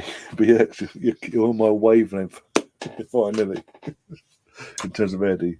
Oh God! Again, I don't want this thing to be an Eddie bashing, but it just hasn't worked tonight. It's not correct. It's not. Again, it's not completely his fault. Again, Arteta's got to take some of the blame tonight by continuously playing him out on the wing here. As I say, that loses the ball apparently.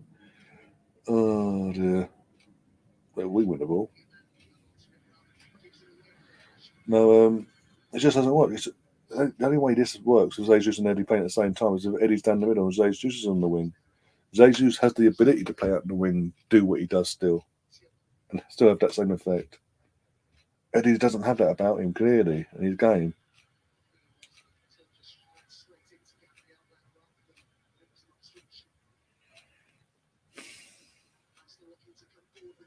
And the longer this stays at 0-0, there's more chance of Eddie being taken off.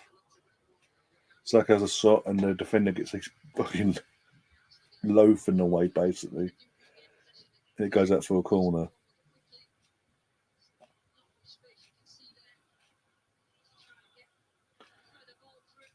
Come on, Saka, take your time, mate. Fucking hell. Oh. Are we looking good? Is this a good thing, or... Come on, lads. We've got to score at some point, for God's sake.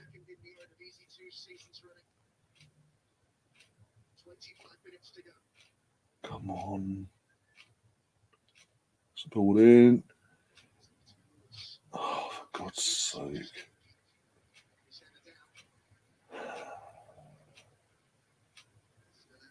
Substitutions coming in from PSV now.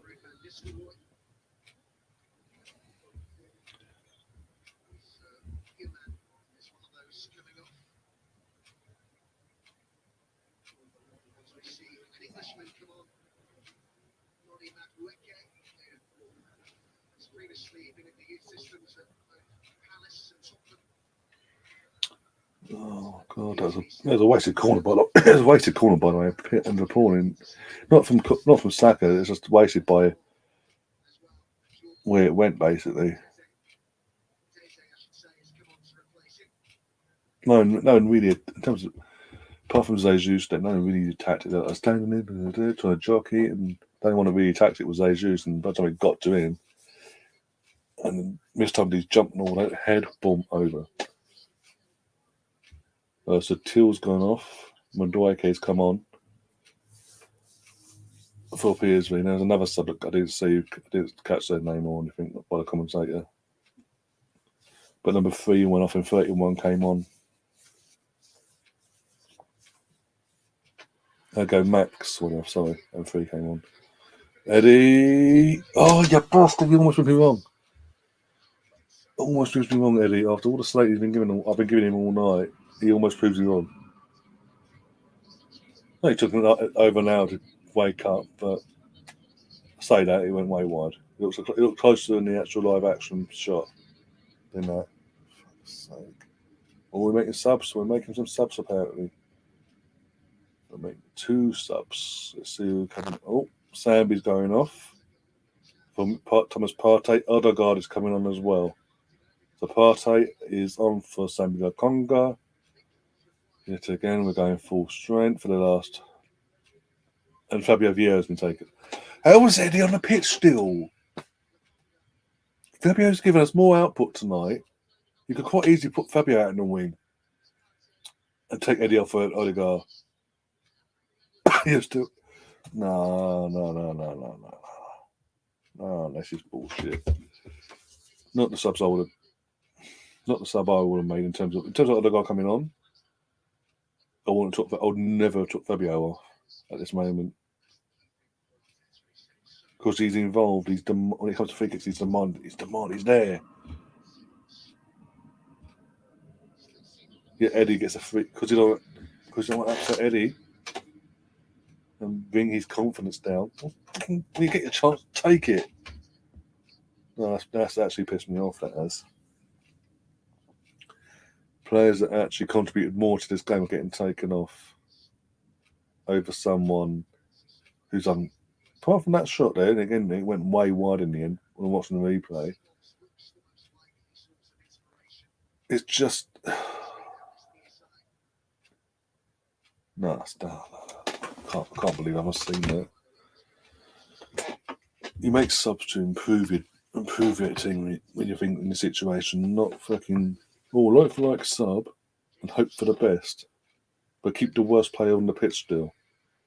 The one player that's possibly holding us back and not giving us anything, I'll keep him on.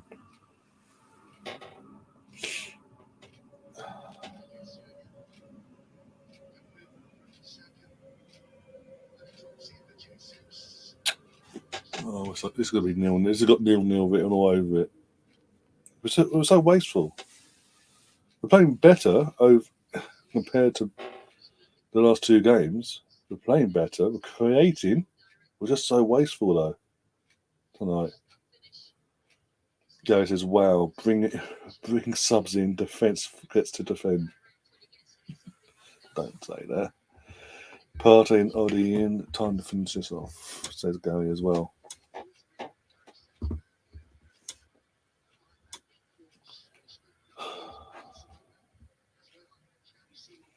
I mean, long term, we can't. In terms of if we do mount a proper full season challenge to the title, even if we don't win it, but we actually mount a challenge. Well done, Turner. If we actually mount a challenge for the title, long term, we can't be playing unless we make multiple additions to the team in the January window, like 3 or 4 signings. We can't be doing what we're doing in this at the moment in terms of going full strength, pretty much. Even if it's ending full strength, we can't be doing that.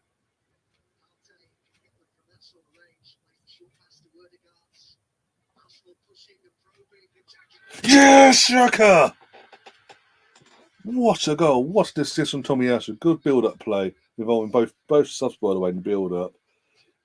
Other guy passing it off to our boy Tomiyasu. Tomiyasu gets the ball in, and Xhaka on the volley hits it perfectly, nice and sweet. Bang! No chance of the goalkeeper getting down quick enough for that. 1-0 to the Arsenal, and his celebration is just basically for anyone old enough to remember Eric Cantona. In terms of just stood there and soaked up the atmosphere, got the celebrations basically. Instead of besides going like that, he just went and then did his trademark to obviously his family box and all that. But yeah, he just goes, here we are. About fucking time.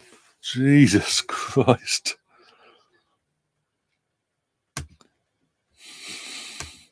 Told you Xhaka was having a good day.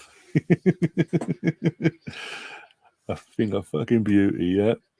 And now we're in control. Go on, Saka, before change the scoreboard. You bastard. Almost Saka. Oh, he's down. This ain't good. He's got cramp. Saka's got cramp in his calf. Not good. Not good.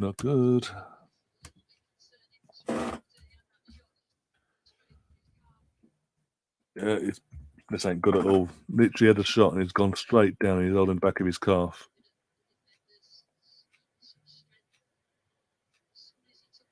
On his shooting leg as well. Oh, bastard.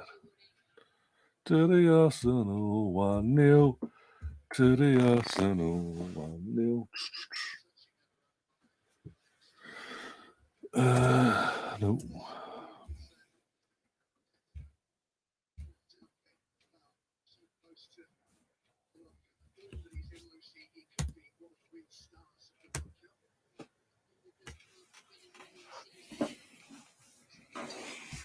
No, one sec.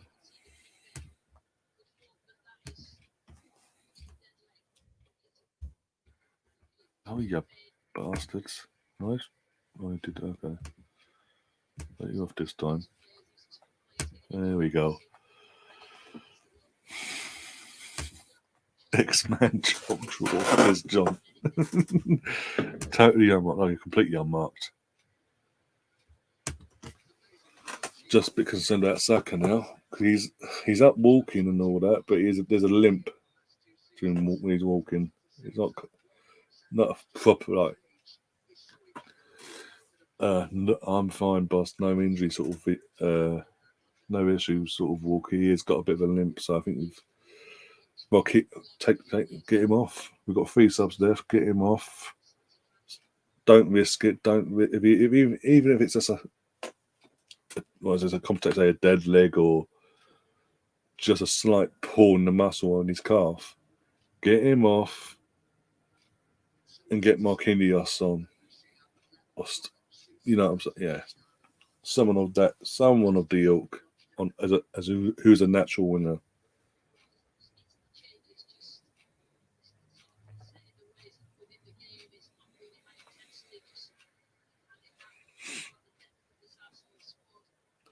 We got Super Mikateta. I'm not going to sing the rest of the song. It's not there yet. Oh dear. Go on, Eddie. Come on, please prove me wrong tonight. You've got to prove me wrong because you're doing nothing for me so far. In terms of performance, if anyone says anything in the chat and makes any snide comments, know what you lot are like.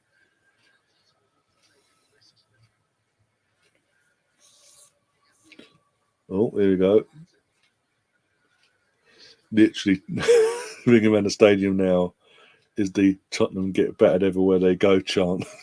Everywhere they go. I can actually hear it. Tottenham get battered everywhere they go. Oh dear. Talking of which, if you want to grab one of the hoodies that has Tottenham get battered everywhere they go on the back, or mug, or anything of any sort of Watchalong merchandise, feel free to go and grab some. Oh, make some subs there. Tommy Yasu's coming off and Ben White's coming on. Don't see why that's that.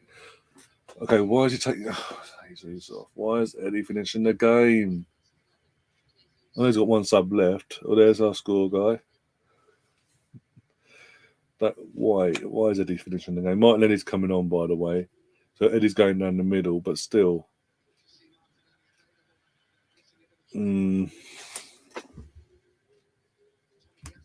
I'll go away for 5 minutes. Miss a guy and Saka's on the floor. Typical sod law. Oh dear. More than that, you ain't missed much. Oh dear.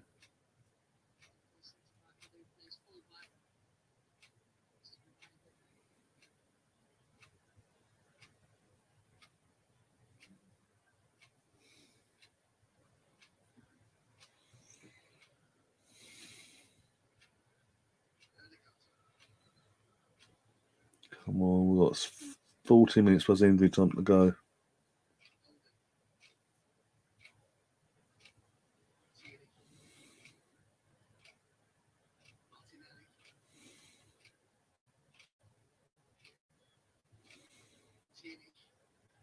Ah, Eddie, you bastard.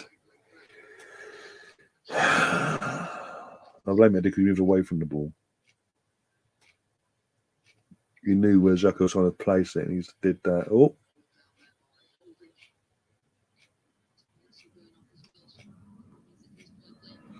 So we do have one more sub left. I know 4 sets been made, but for me, I don't get why.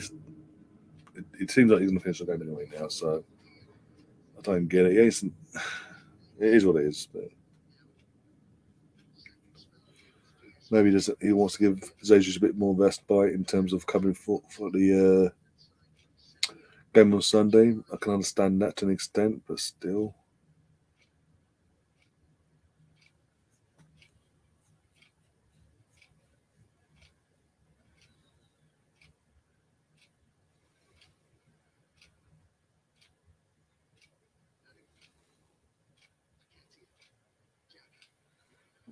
Go on, Gabby. Go on, Gabby Martinelli. Go on, Martinelli. Go.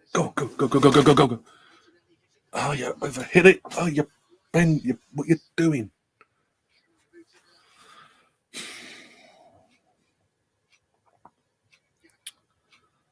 Oh God. Oh, well done, Ben. But anything else? They got it back. No, that's got to be a phone, hasn't it?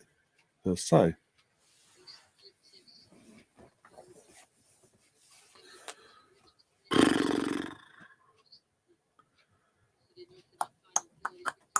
Everywhere they go, Tottenham get battered. Everywhere they go. Everywhere they go. 5, 6, 7, 8.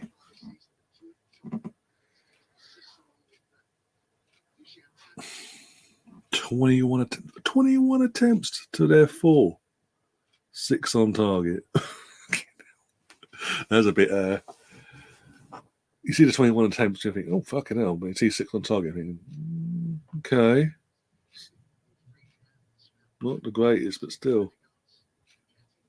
Suds or shite. Oh dear. Yeah, Suds aren't all that, but the Spuds. Bloody hell. Go on, Monty. Take him on. You fucking bastard.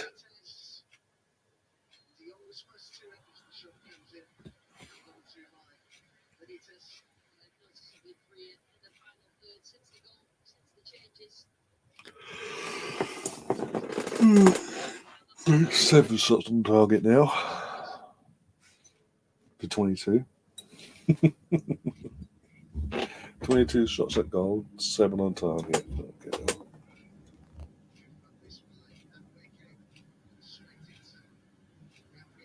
Gabriel, don't get fucking in his fisticuffs now. Free kick, thank you very much.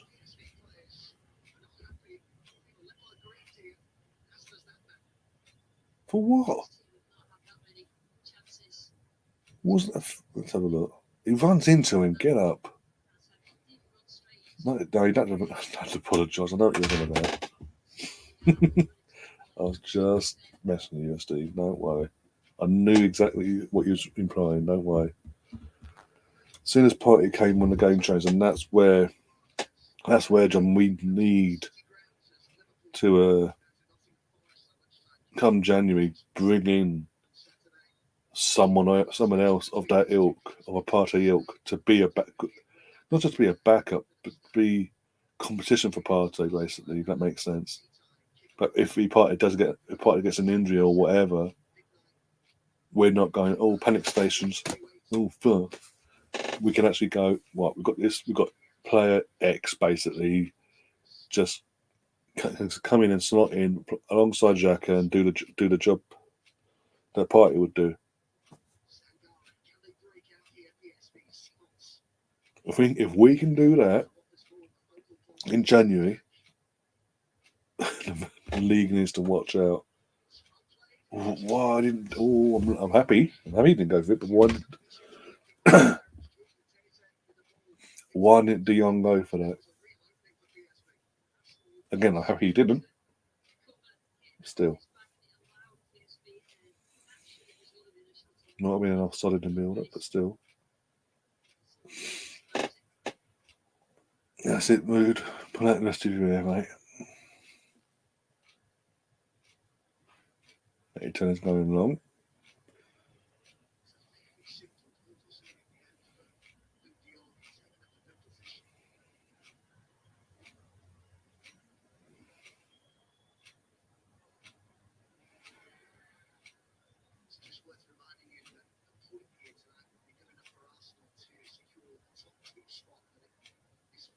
Also, we do qualify, basically.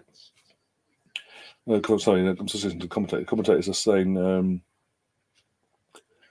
the points are good enough for Arsenal to qualify as a top two. We're the top two, so I'd rather the win and completely qualify as knowing all but a draw gets us top spot next week, or at home to Zurich. Gakpo seems being very quiet. Gakpo out of the two has been him and Simeone's. Out of him and Simeone's has had more an effect in the game when they have attacked briefly. But yeah, against young lads, so again, it is what it is. It's just, as I said at the start of the show, I'd rather him stay, even as a neutral, just stay out where he is. Stay where he is, develop his game, and when he feels he's ready, then come to the Premier League, or then when it comes Reece Nelson, okay. Then I'll go to Bundesliga, La Liga, Liga, wherever, basically, Syria. There's no need for, at this moment in time, because of his age, there's no need for him to rush to make a big move, so to speak, away from PSV. No need to rush, because let him do his own thing. Simeon's, I'm impressed with it. I've been impressed with Simmons, or however you pronounce his name. When we have seen him in parts this evening, sorry. There's definitely a Xavi Simeons. There's definitely a player there that the right club comes along, they've got a play on their hands. Well done, Granit. Bukayo. Well done, Bukayo. Here comes the sub. Yep, the KO's going off. Not going to risk it any longer, causing any issues with his calf or anything like that. And here comes Reese for the last 5 minutes, basically, plus injury time. I really want Reese to get his head out his backside and once and for all. There's the score guy again. But yeah, I really want Reese to sort of get his head at his arse and show his worth now and fight for his place at the club because his future's on the line. He's in the last year of his contract.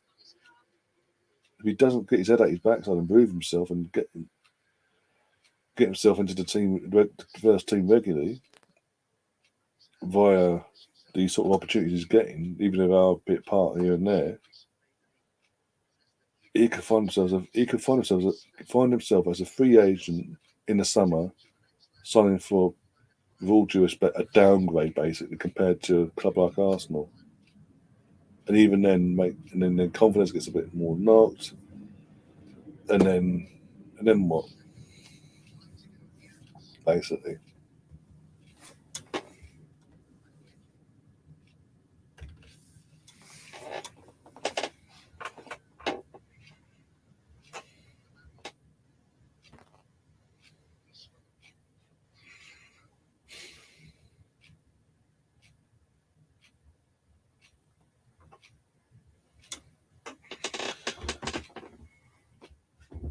I was writing one thing tonight to start the stream. We were talking James before kickoff. I was writing one thing that the scoreline would be close, and the game as a whole would be close in the sense of how it's going to play out.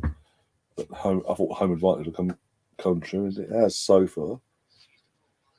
But yeah, if we'd been more clinical tonight, it wouldn't be as close in terms of scoreline. But that's on us. That's something we need to improve on in Europe this season quickly. Otherwise, we're in big trouble. Have a clean sheet though as well. It stands, touch wood.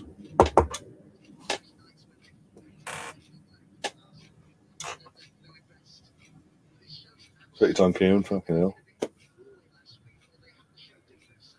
So if you just throw it and get it back, I'm going to go oh my god, Eddie, you're pissing me off. Why is Eddie on the wing again? There's no need for him to be on the wing. Why is he on the wing?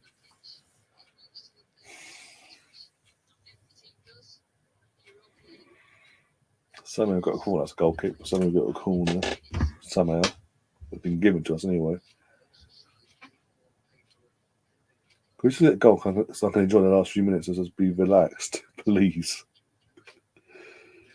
Oh, God. I don't ask so much, do I? Oh, no, of course not.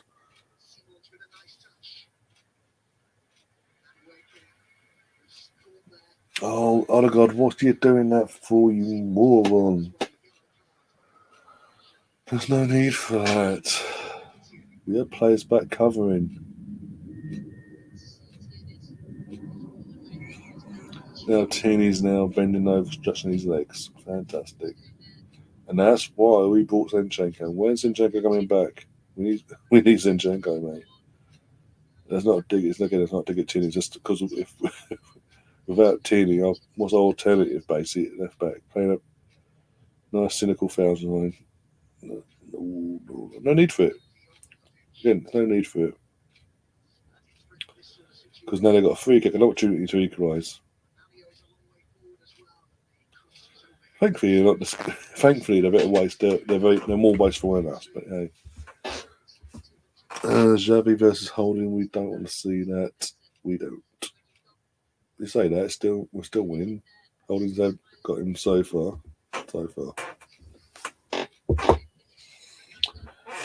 Oh God.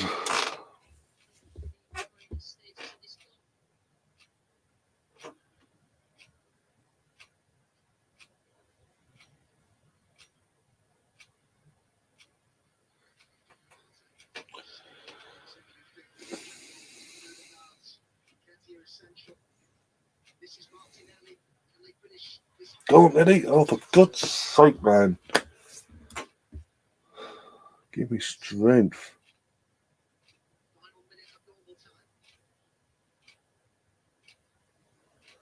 How much injury? I'm going to say 4 minutes at least. 4 minutes injury time. Push 5. About say 4 at the very least. Well taken from Reese, but he got no support around him, so he needs to hold it up. Well done. Well done. Okay, cool. But now we're going backwards. Fantastic. Forward, Ben. Forward. Forward thinking. No, not backward.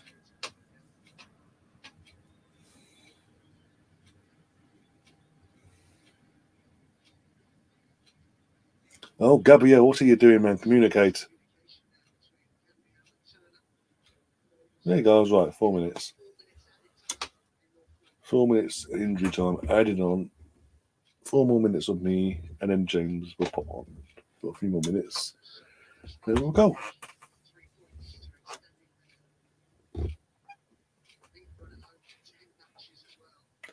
Xavi Simeone's been taken off for Richmond Ledesma.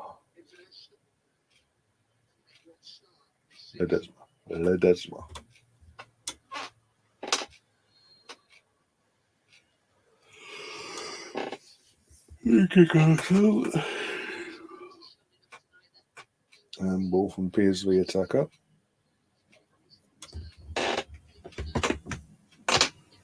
Oh, my legs. Oh, I don't know.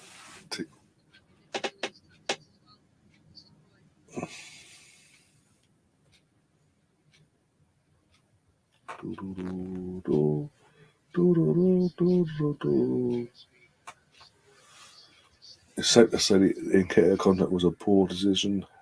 Hell, even Xhaka has more goals than Eddie. Again, as critical as I've been about Eddie tonight and last Thursday as well,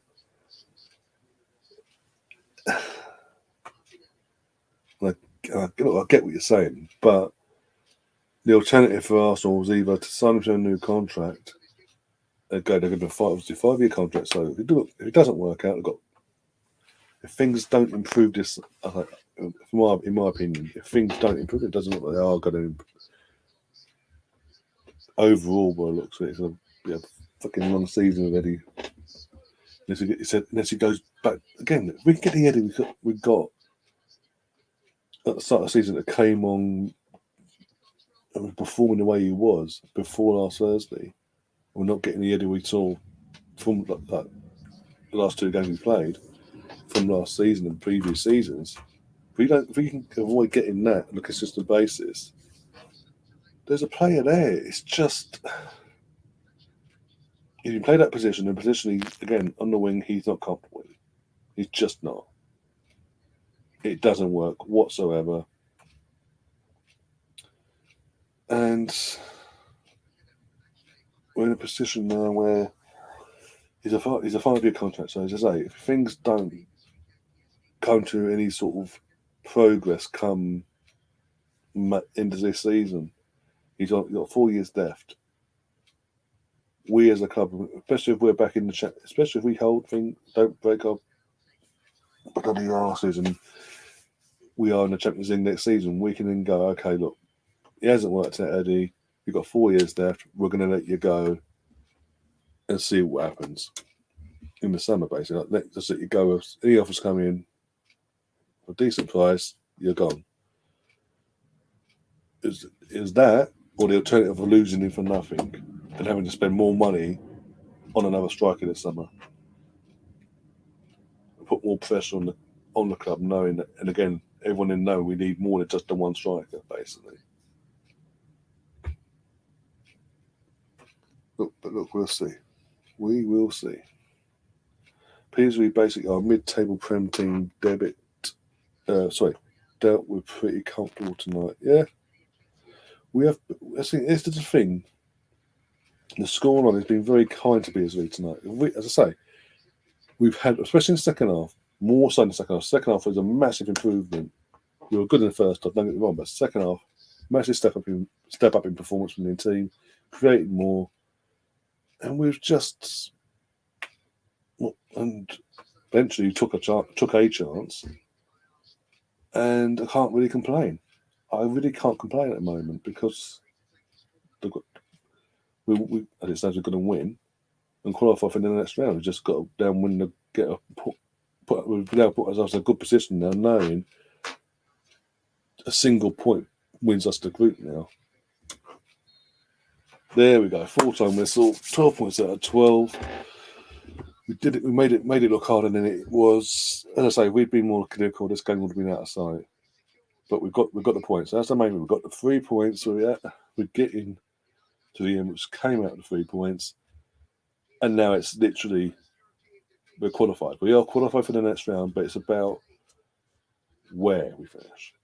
A point next week away to PSV, not all but a point away to PSV next week. We win the group with a game to spare. 12 points out of 12. You can't ask much more than that, especially in the circumstances it's going to be rearranged in the first place from its original playing date. Oh dear. But yeah, I'm happy with the result. I'm happy with the team performance. There's obviously one individual, in my opinion, in particular, that was frustrating tonight. Didn't really work out for him. I'm a bit concerned that now this is 2 games now we've seen the old Eddie, and it's creeping in again. That side of things creeping in. But apart from that, I'm happy with the result. And as I say that, it's going to bring James back in. There you go, James. There you go. 1-0. We got the result. We've got the clean sheet. We're basically we're qualified. We've just got to win the group now. You're on. I can't hear you. You're not on mute or anything. I just can't hear you. I don't know what's going on there.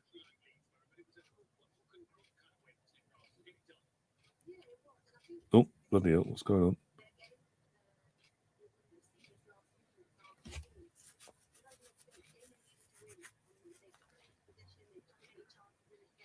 No, it's literally just nothing mind. James, if you can hear me, come out and go back in. Try come back in again. If you can hear me.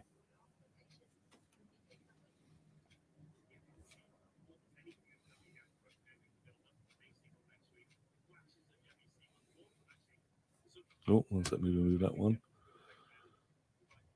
Bring this one in. Try now, James. Say something. No. Yeah, one sec. Go on. Let you deal with that. Sorry. Whilst just waiting for that technical issue to be dealt with. John in the chat saying man in a match, right? I'll go for Xhaka purely for the goal. It's a good shout, don't get you wrong. It was a good goal, fantastic goal, actually, well taken considering. He's not on that again. He's not meant to be a fucking striker. He's scored goals. He's got more goals in there. It's backup striker for crying out loud, or as many by now. Well, I think now. Yeah, 12 points. They've got 7.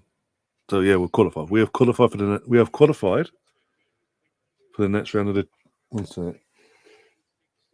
We have qualified for the next round of the Europa League. It's now just a matter of getting the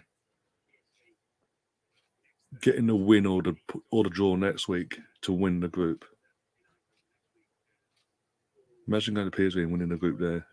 Imagine we do that and then come back, play draw it, get maximum points. Yay. Oh dear, I was waiting for James to come back. Bear with us, guys. See what's going on. I don't know what's happened there. If it was just me, guys, obviously I can't communicate. If it's just me, I can't communicate back and forth and relying on you guys. Oh dear. No, in terms of one sec. Oh, one sec. When he pops up on the screen, I'll let him back in. Backspace, one sec. There we go, one sec. Let's have a look. Yay! Yeah, the one. Hello, I can hear you. Can you hear me? Yeah, the wonders of Yeah. technology. I logged on as soon as, and obviously here from the Netherlands, maybe the local internet company for Izaguna will turn him off for 5 minutes. But yeah, I was just saying when you first came back in, obviously 1-0, got in, got the 3 points. Yeah. We're qualifying now. It's just a matter of winning the group now. Well, but at 1 point from the final 2 games, we'll see us win the group. And then we go through to the last 16, and then 7 wins, and we finally win a European trophy for the first time since '94. It doesn't even have to be 7 wins, as long as we just take it one game at a time. But to be in the last 16 and then play again in March, if you think of if we can get that point in Eindhoven and also beat or win in Eindhoven, try to win all 6 games, and try to set that record, if you like, from a club point of view. And then you imagine, I think the FC Zurich game is the 3rd of November. And then we don't play any European football until March. You've got a World Cup coming up. So it's a great position to be in, to concentrate on the league and try to get as many points as we can.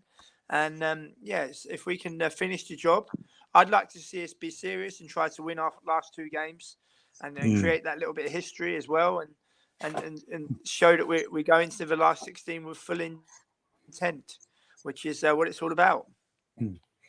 Well, especially as it seems like if we can do that, these last 2 games and get maximum points out of this group, we would have done it. Compared to last time we were last in York, we did it.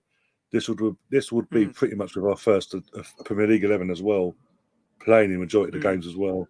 So again, it's confidence for them. As you say, it sends a message out that we're taking it seriously. We do want to go far and deep in this competition, and hopefully, touch wood, end the 30 odd years of fucking European pain. Yeah, hopefully it finishes in Budapest with a bit of luck. Hopefully, as I thought PSV acquitted themselves well tonight. I thought the chance that Xavi Simons had, that could have easily gone in. I thought it was a great hit from Xhaka. You saw when Madueke come on, he had a lot of pace to PSV. The Deza, the cross that he gave that just evaded Luke de Jong.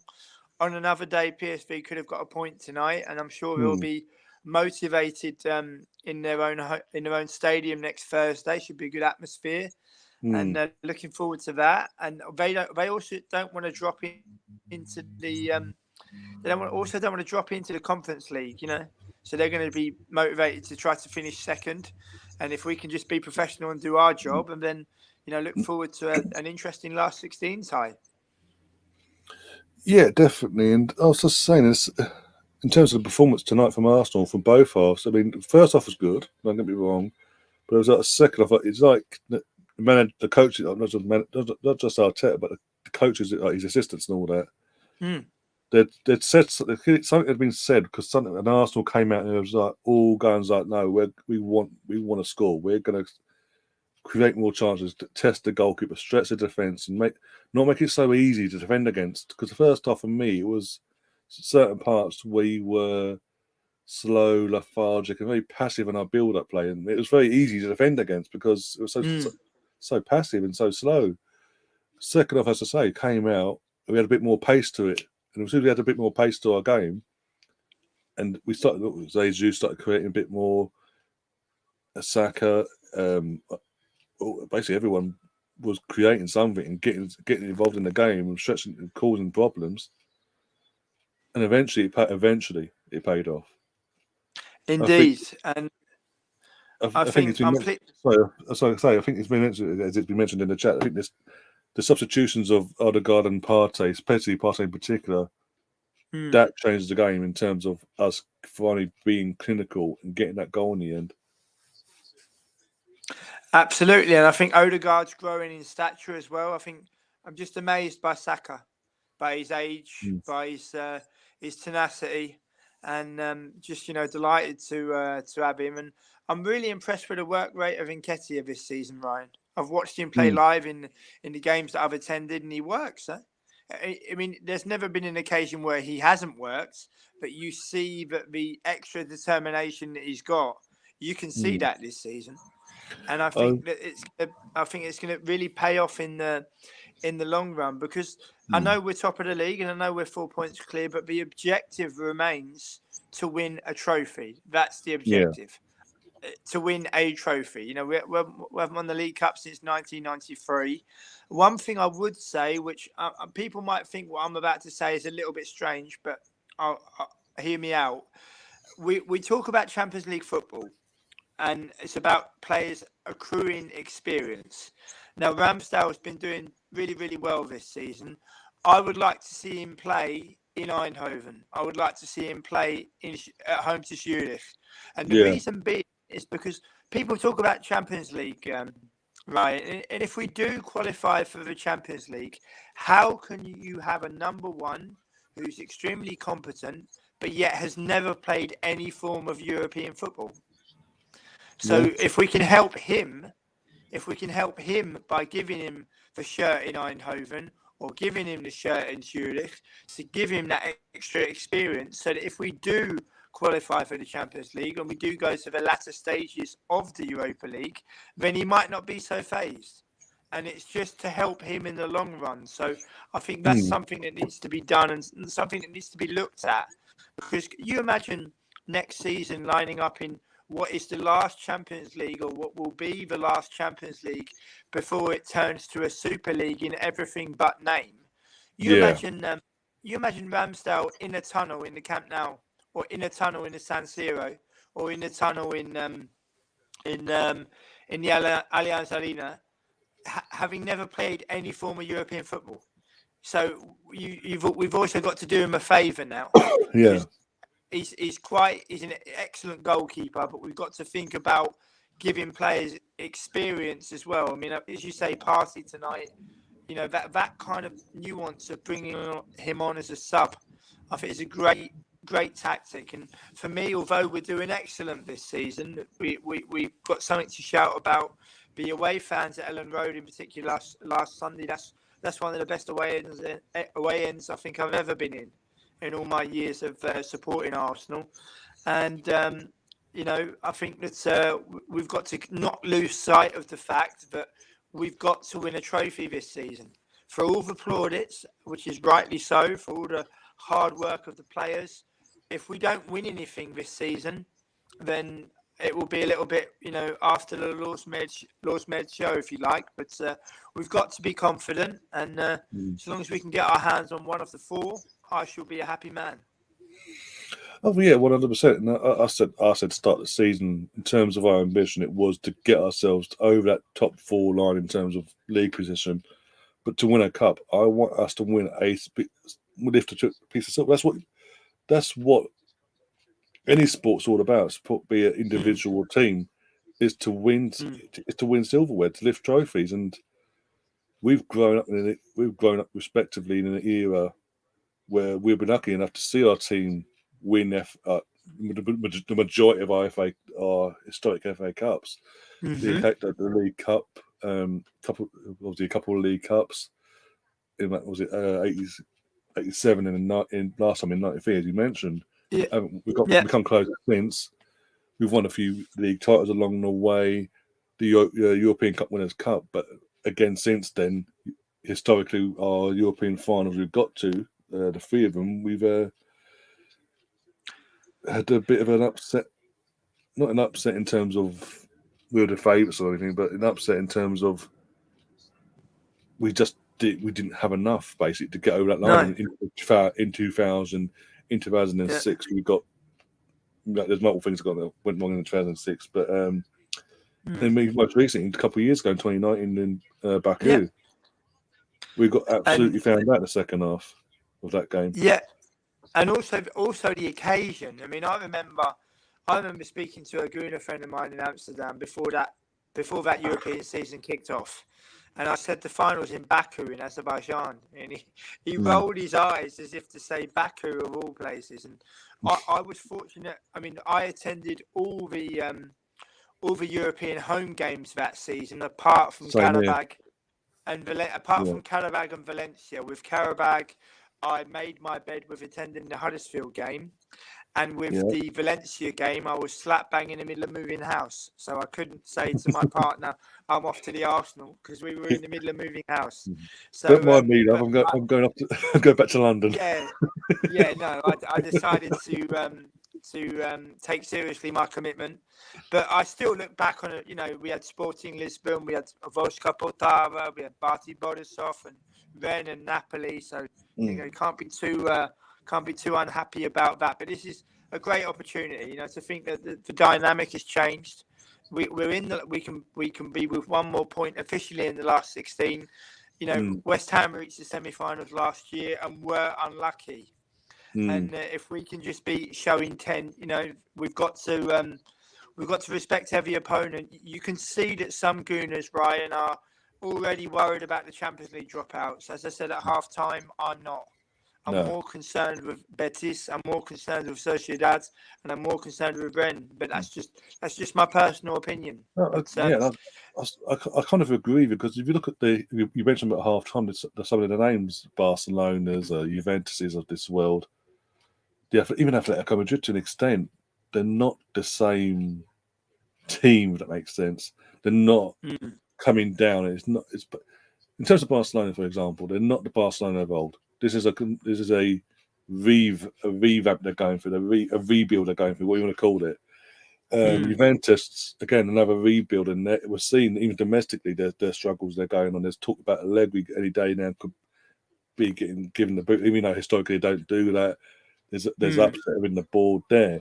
Atletico Madrid last couple of seasons ago won La Liga, and ever since then they've not been the same in terms of performance-wise. There's inconsistent, and in this season, we look at the teams they're playing in the Champions League, and they're not exactly putting up. They're struggling. They're getting lucky in some games, and obviously not lucky in others, and then they get absolutely trounced. And these aren't the same things. You know, Simeone and Negri's and all that. They're good managers. Just the teams themselves, the teams they're managing or whatever, they're not the same. For me, they're no real threat to us. The teams that, as you say, the ones that are already in the competition. For once, I'm not scared of a team coming down. Well, I will go on record on here and say that if you've got a dynamic where you've got 8 Champions League dropouts against 8 Europa League runners-up, I will go on record and say that not all 8 of the Champions League dropouts will go through to the last 16. I think maybe half of them will. I think obviously it depends on a draw. And remember, the second leg is away from home for the Europa League runners-up. I'll go on record and say of the 8 dropouts of the Champions League, maybe 4 will make the last 16, maybe. I mean, obviously, I'll have a clearer idea about after the draw. After the draw is made, Yeah, I mean, it's like last year.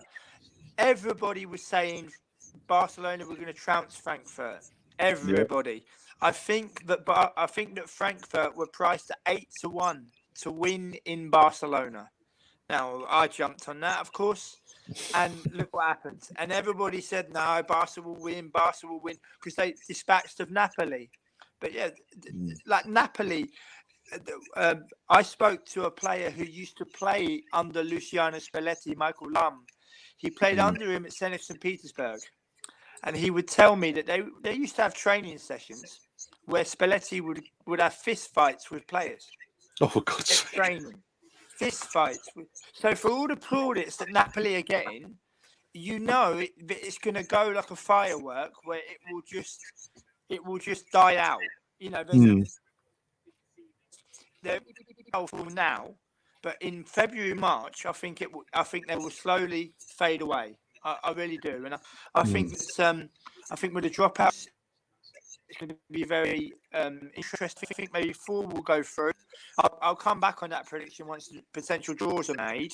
But giving the example of Frankfurt as well, if Frankfurt are an excellent side, you know, they gave Tottenham a good game in London as well. I believe drew at home to them.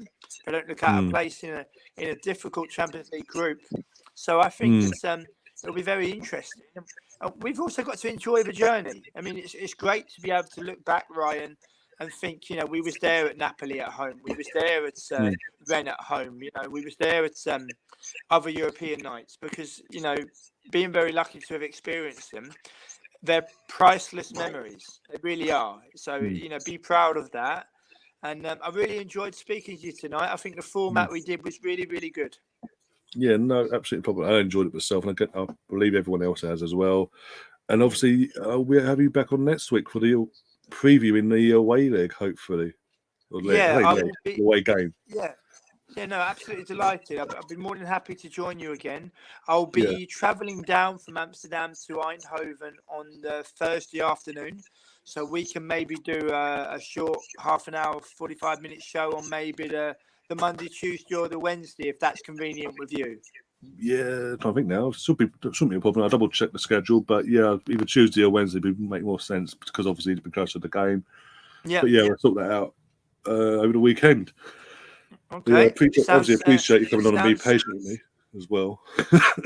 Yeah, no, sounds good. If anyone's got any questions they might want to ask and things, feel free to send them through beforehand. And I hope everybody's enjoyed it. And I look forward to speaking to you again soon.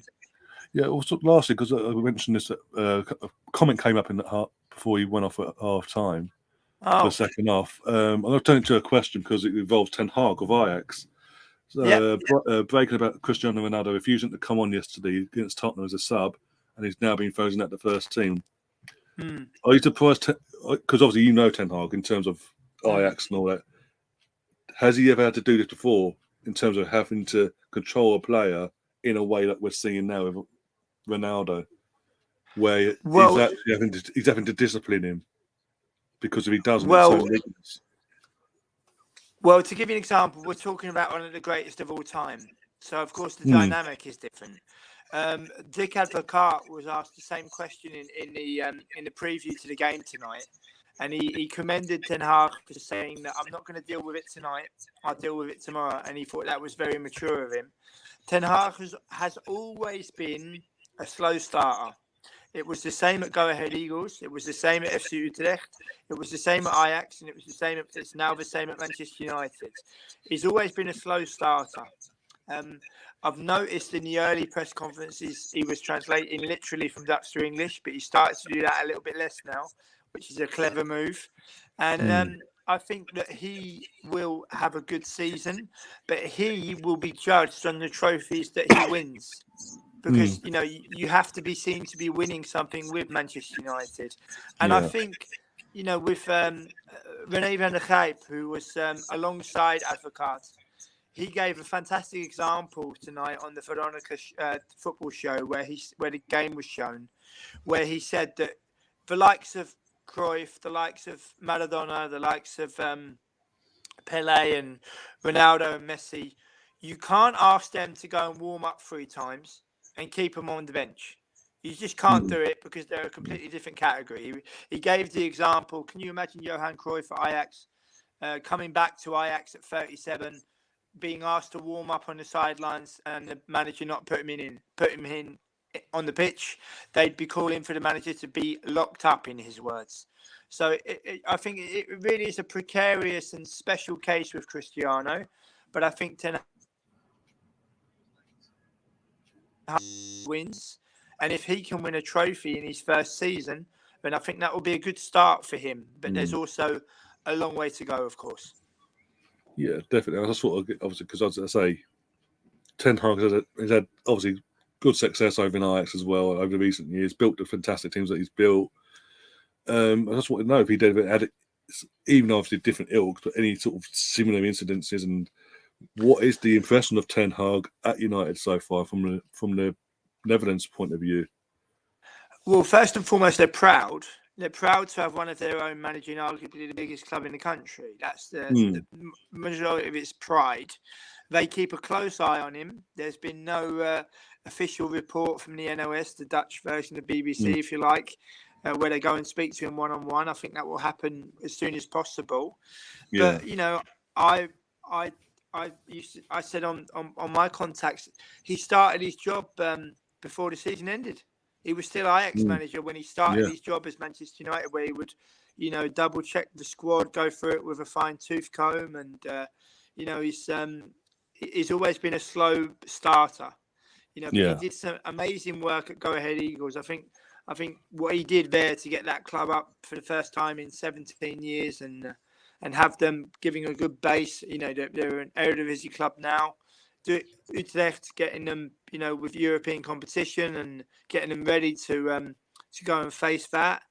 Obviously, his time at Bayern Munich as well. And I think he's just got to take it one game at a time. You know, he remains the only manager to have beaten us. But it's a long old season, as we know only too well. Yeah. And we've got to enjoy it as well. We've got a World Cup coming up as well, and look forward to speaking to you about that as well. Yeah, definitely. We'll definitely do something for the World Cup as well during it, because obviously both England and Holland respectively are in the World Cup. Van Gaal is swan song because obviously health and all that. This will be swan song before. Is it Ronald Koeman's coming back, isn't he? To the national team. Koeman's coming back, and he'll take over from him from New Year's Day. New Year's Day onwards, Koeman will be the coach, and you know, there were other candidates, Henk ten Cate, who Chelsea fans will know. He's a very astute manager. You know, I think he should have been given a chance, my personal opinion. And good players coming through. I'm hopeful of England avoiding the Netherlands in the last 16. Because although that's happened a couple of times in all the years I've been here, I'm obviously English and I was born and raised in England and have lived here for a long, long time in the Netherlands. But whenever England play the Netherlands, I want England to win, of course, due to my roots. But you also just want the best team to win. So I'm secretly hoping that they avoid one another in Qatar this winter. Yeah, I can understand that because I can't imagine how going through that. Got a question though. Before we go, what work are you doing these days, and where can we find your writings? Well, thank you very much for the question. Don't have a publisher at the moment, having left the Secret Footballer and World Football Index. My work is still up there on the site, so you can always read the back catalogue. And I'm still on LinkedIn, of course, if you ever want to get in touch. And look back with pride on a great portfolio. Ryan, the last 6 years. And some people may wonder why I left Twitter, and I'll be happy to tell everybody the truth, and that's the following. I had a period, Ryan, where I had professional football clubs getting in touch with me via Twitter, and it was driving me round the bend.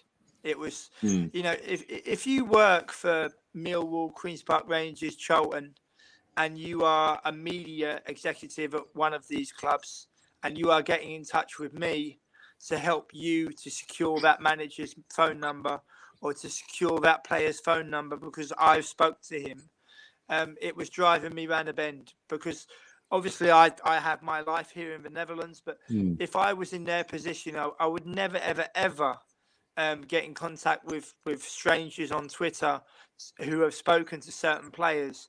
You know, having spoken to the likes of Graham Potter, who's now Chelsea manager, and Jamie Carragher and Simon Barker and Ricky van Wolfswinkel and Alan Smith and Trevor Steven and Terry Fenwick, you know, it's the trust which gets these interviews over the line, especially with the Dutch interviews. It's the ability to interview them in their mother tongue, having been here for such a long time.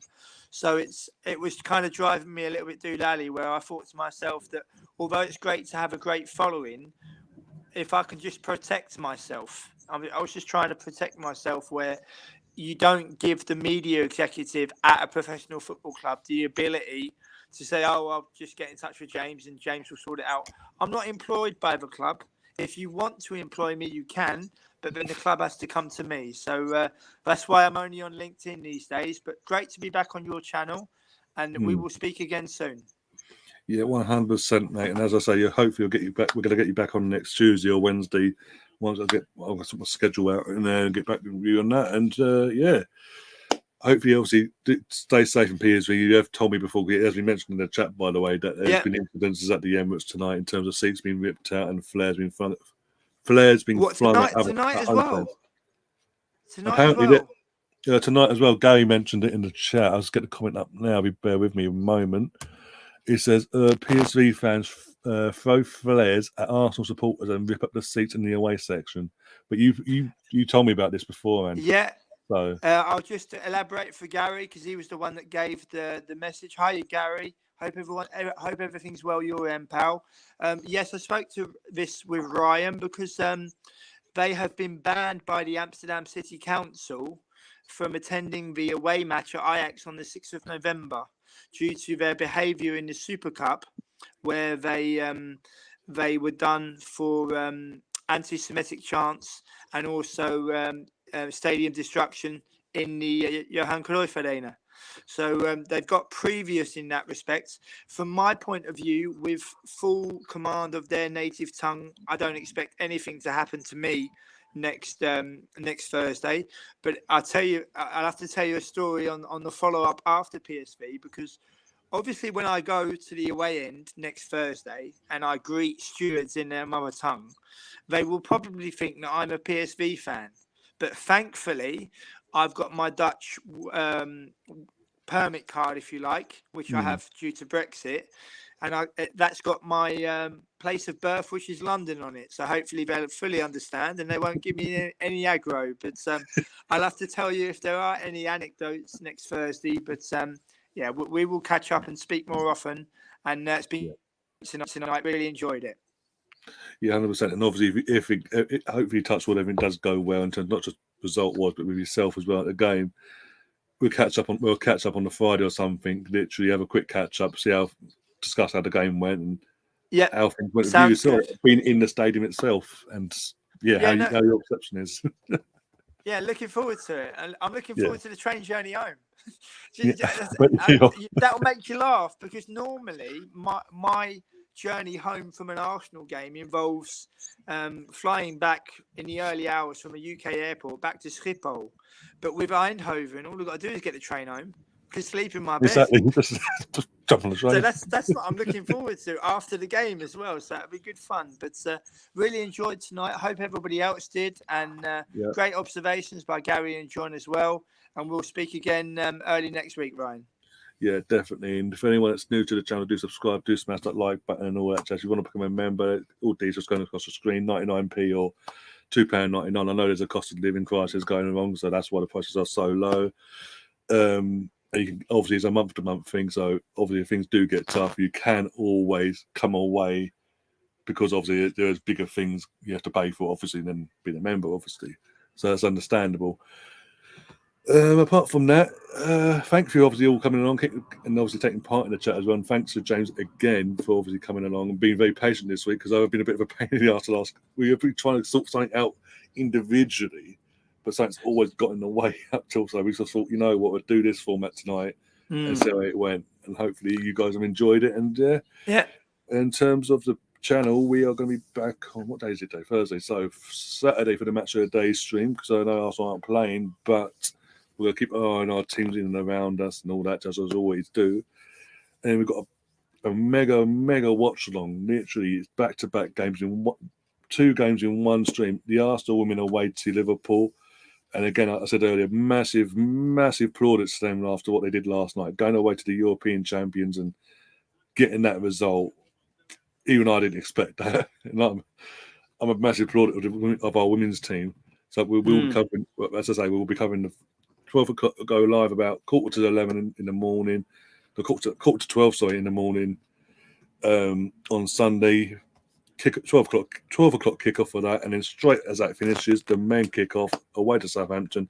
Hopefully, touch wood and everything around you, we don't have that St. Mary's curse come back and bite us on the backside, like we did under last season and under Naomi in the previous seasons as well. And we get the 3 points there and continue our unbeaten start, but unbeaten run that we're currently on, a winning run. But yeah, and keep our cushion, a nice cushion at the top of the table, and don't give City a little sliver of hope for now, anyway. But yeah, going to be a busy weekend ahead. Hope to see you guys, and as I say, keep spreading the news about the channel, because it does massively help. And we'll see you on the other side. And as always, up the Arsenal. Come on, you Gunners. Bye-bye.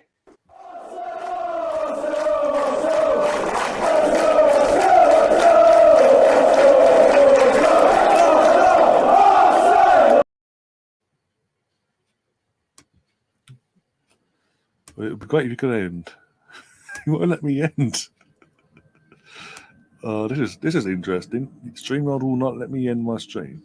So you still got me after the end credit bit there. You still got a bit of bonus me. This is very unsettling, to say the least, because I can't end the stream. It will not let me end. So yeah, if you guys want to keep chatting in the chat, feel free. But until then, oh,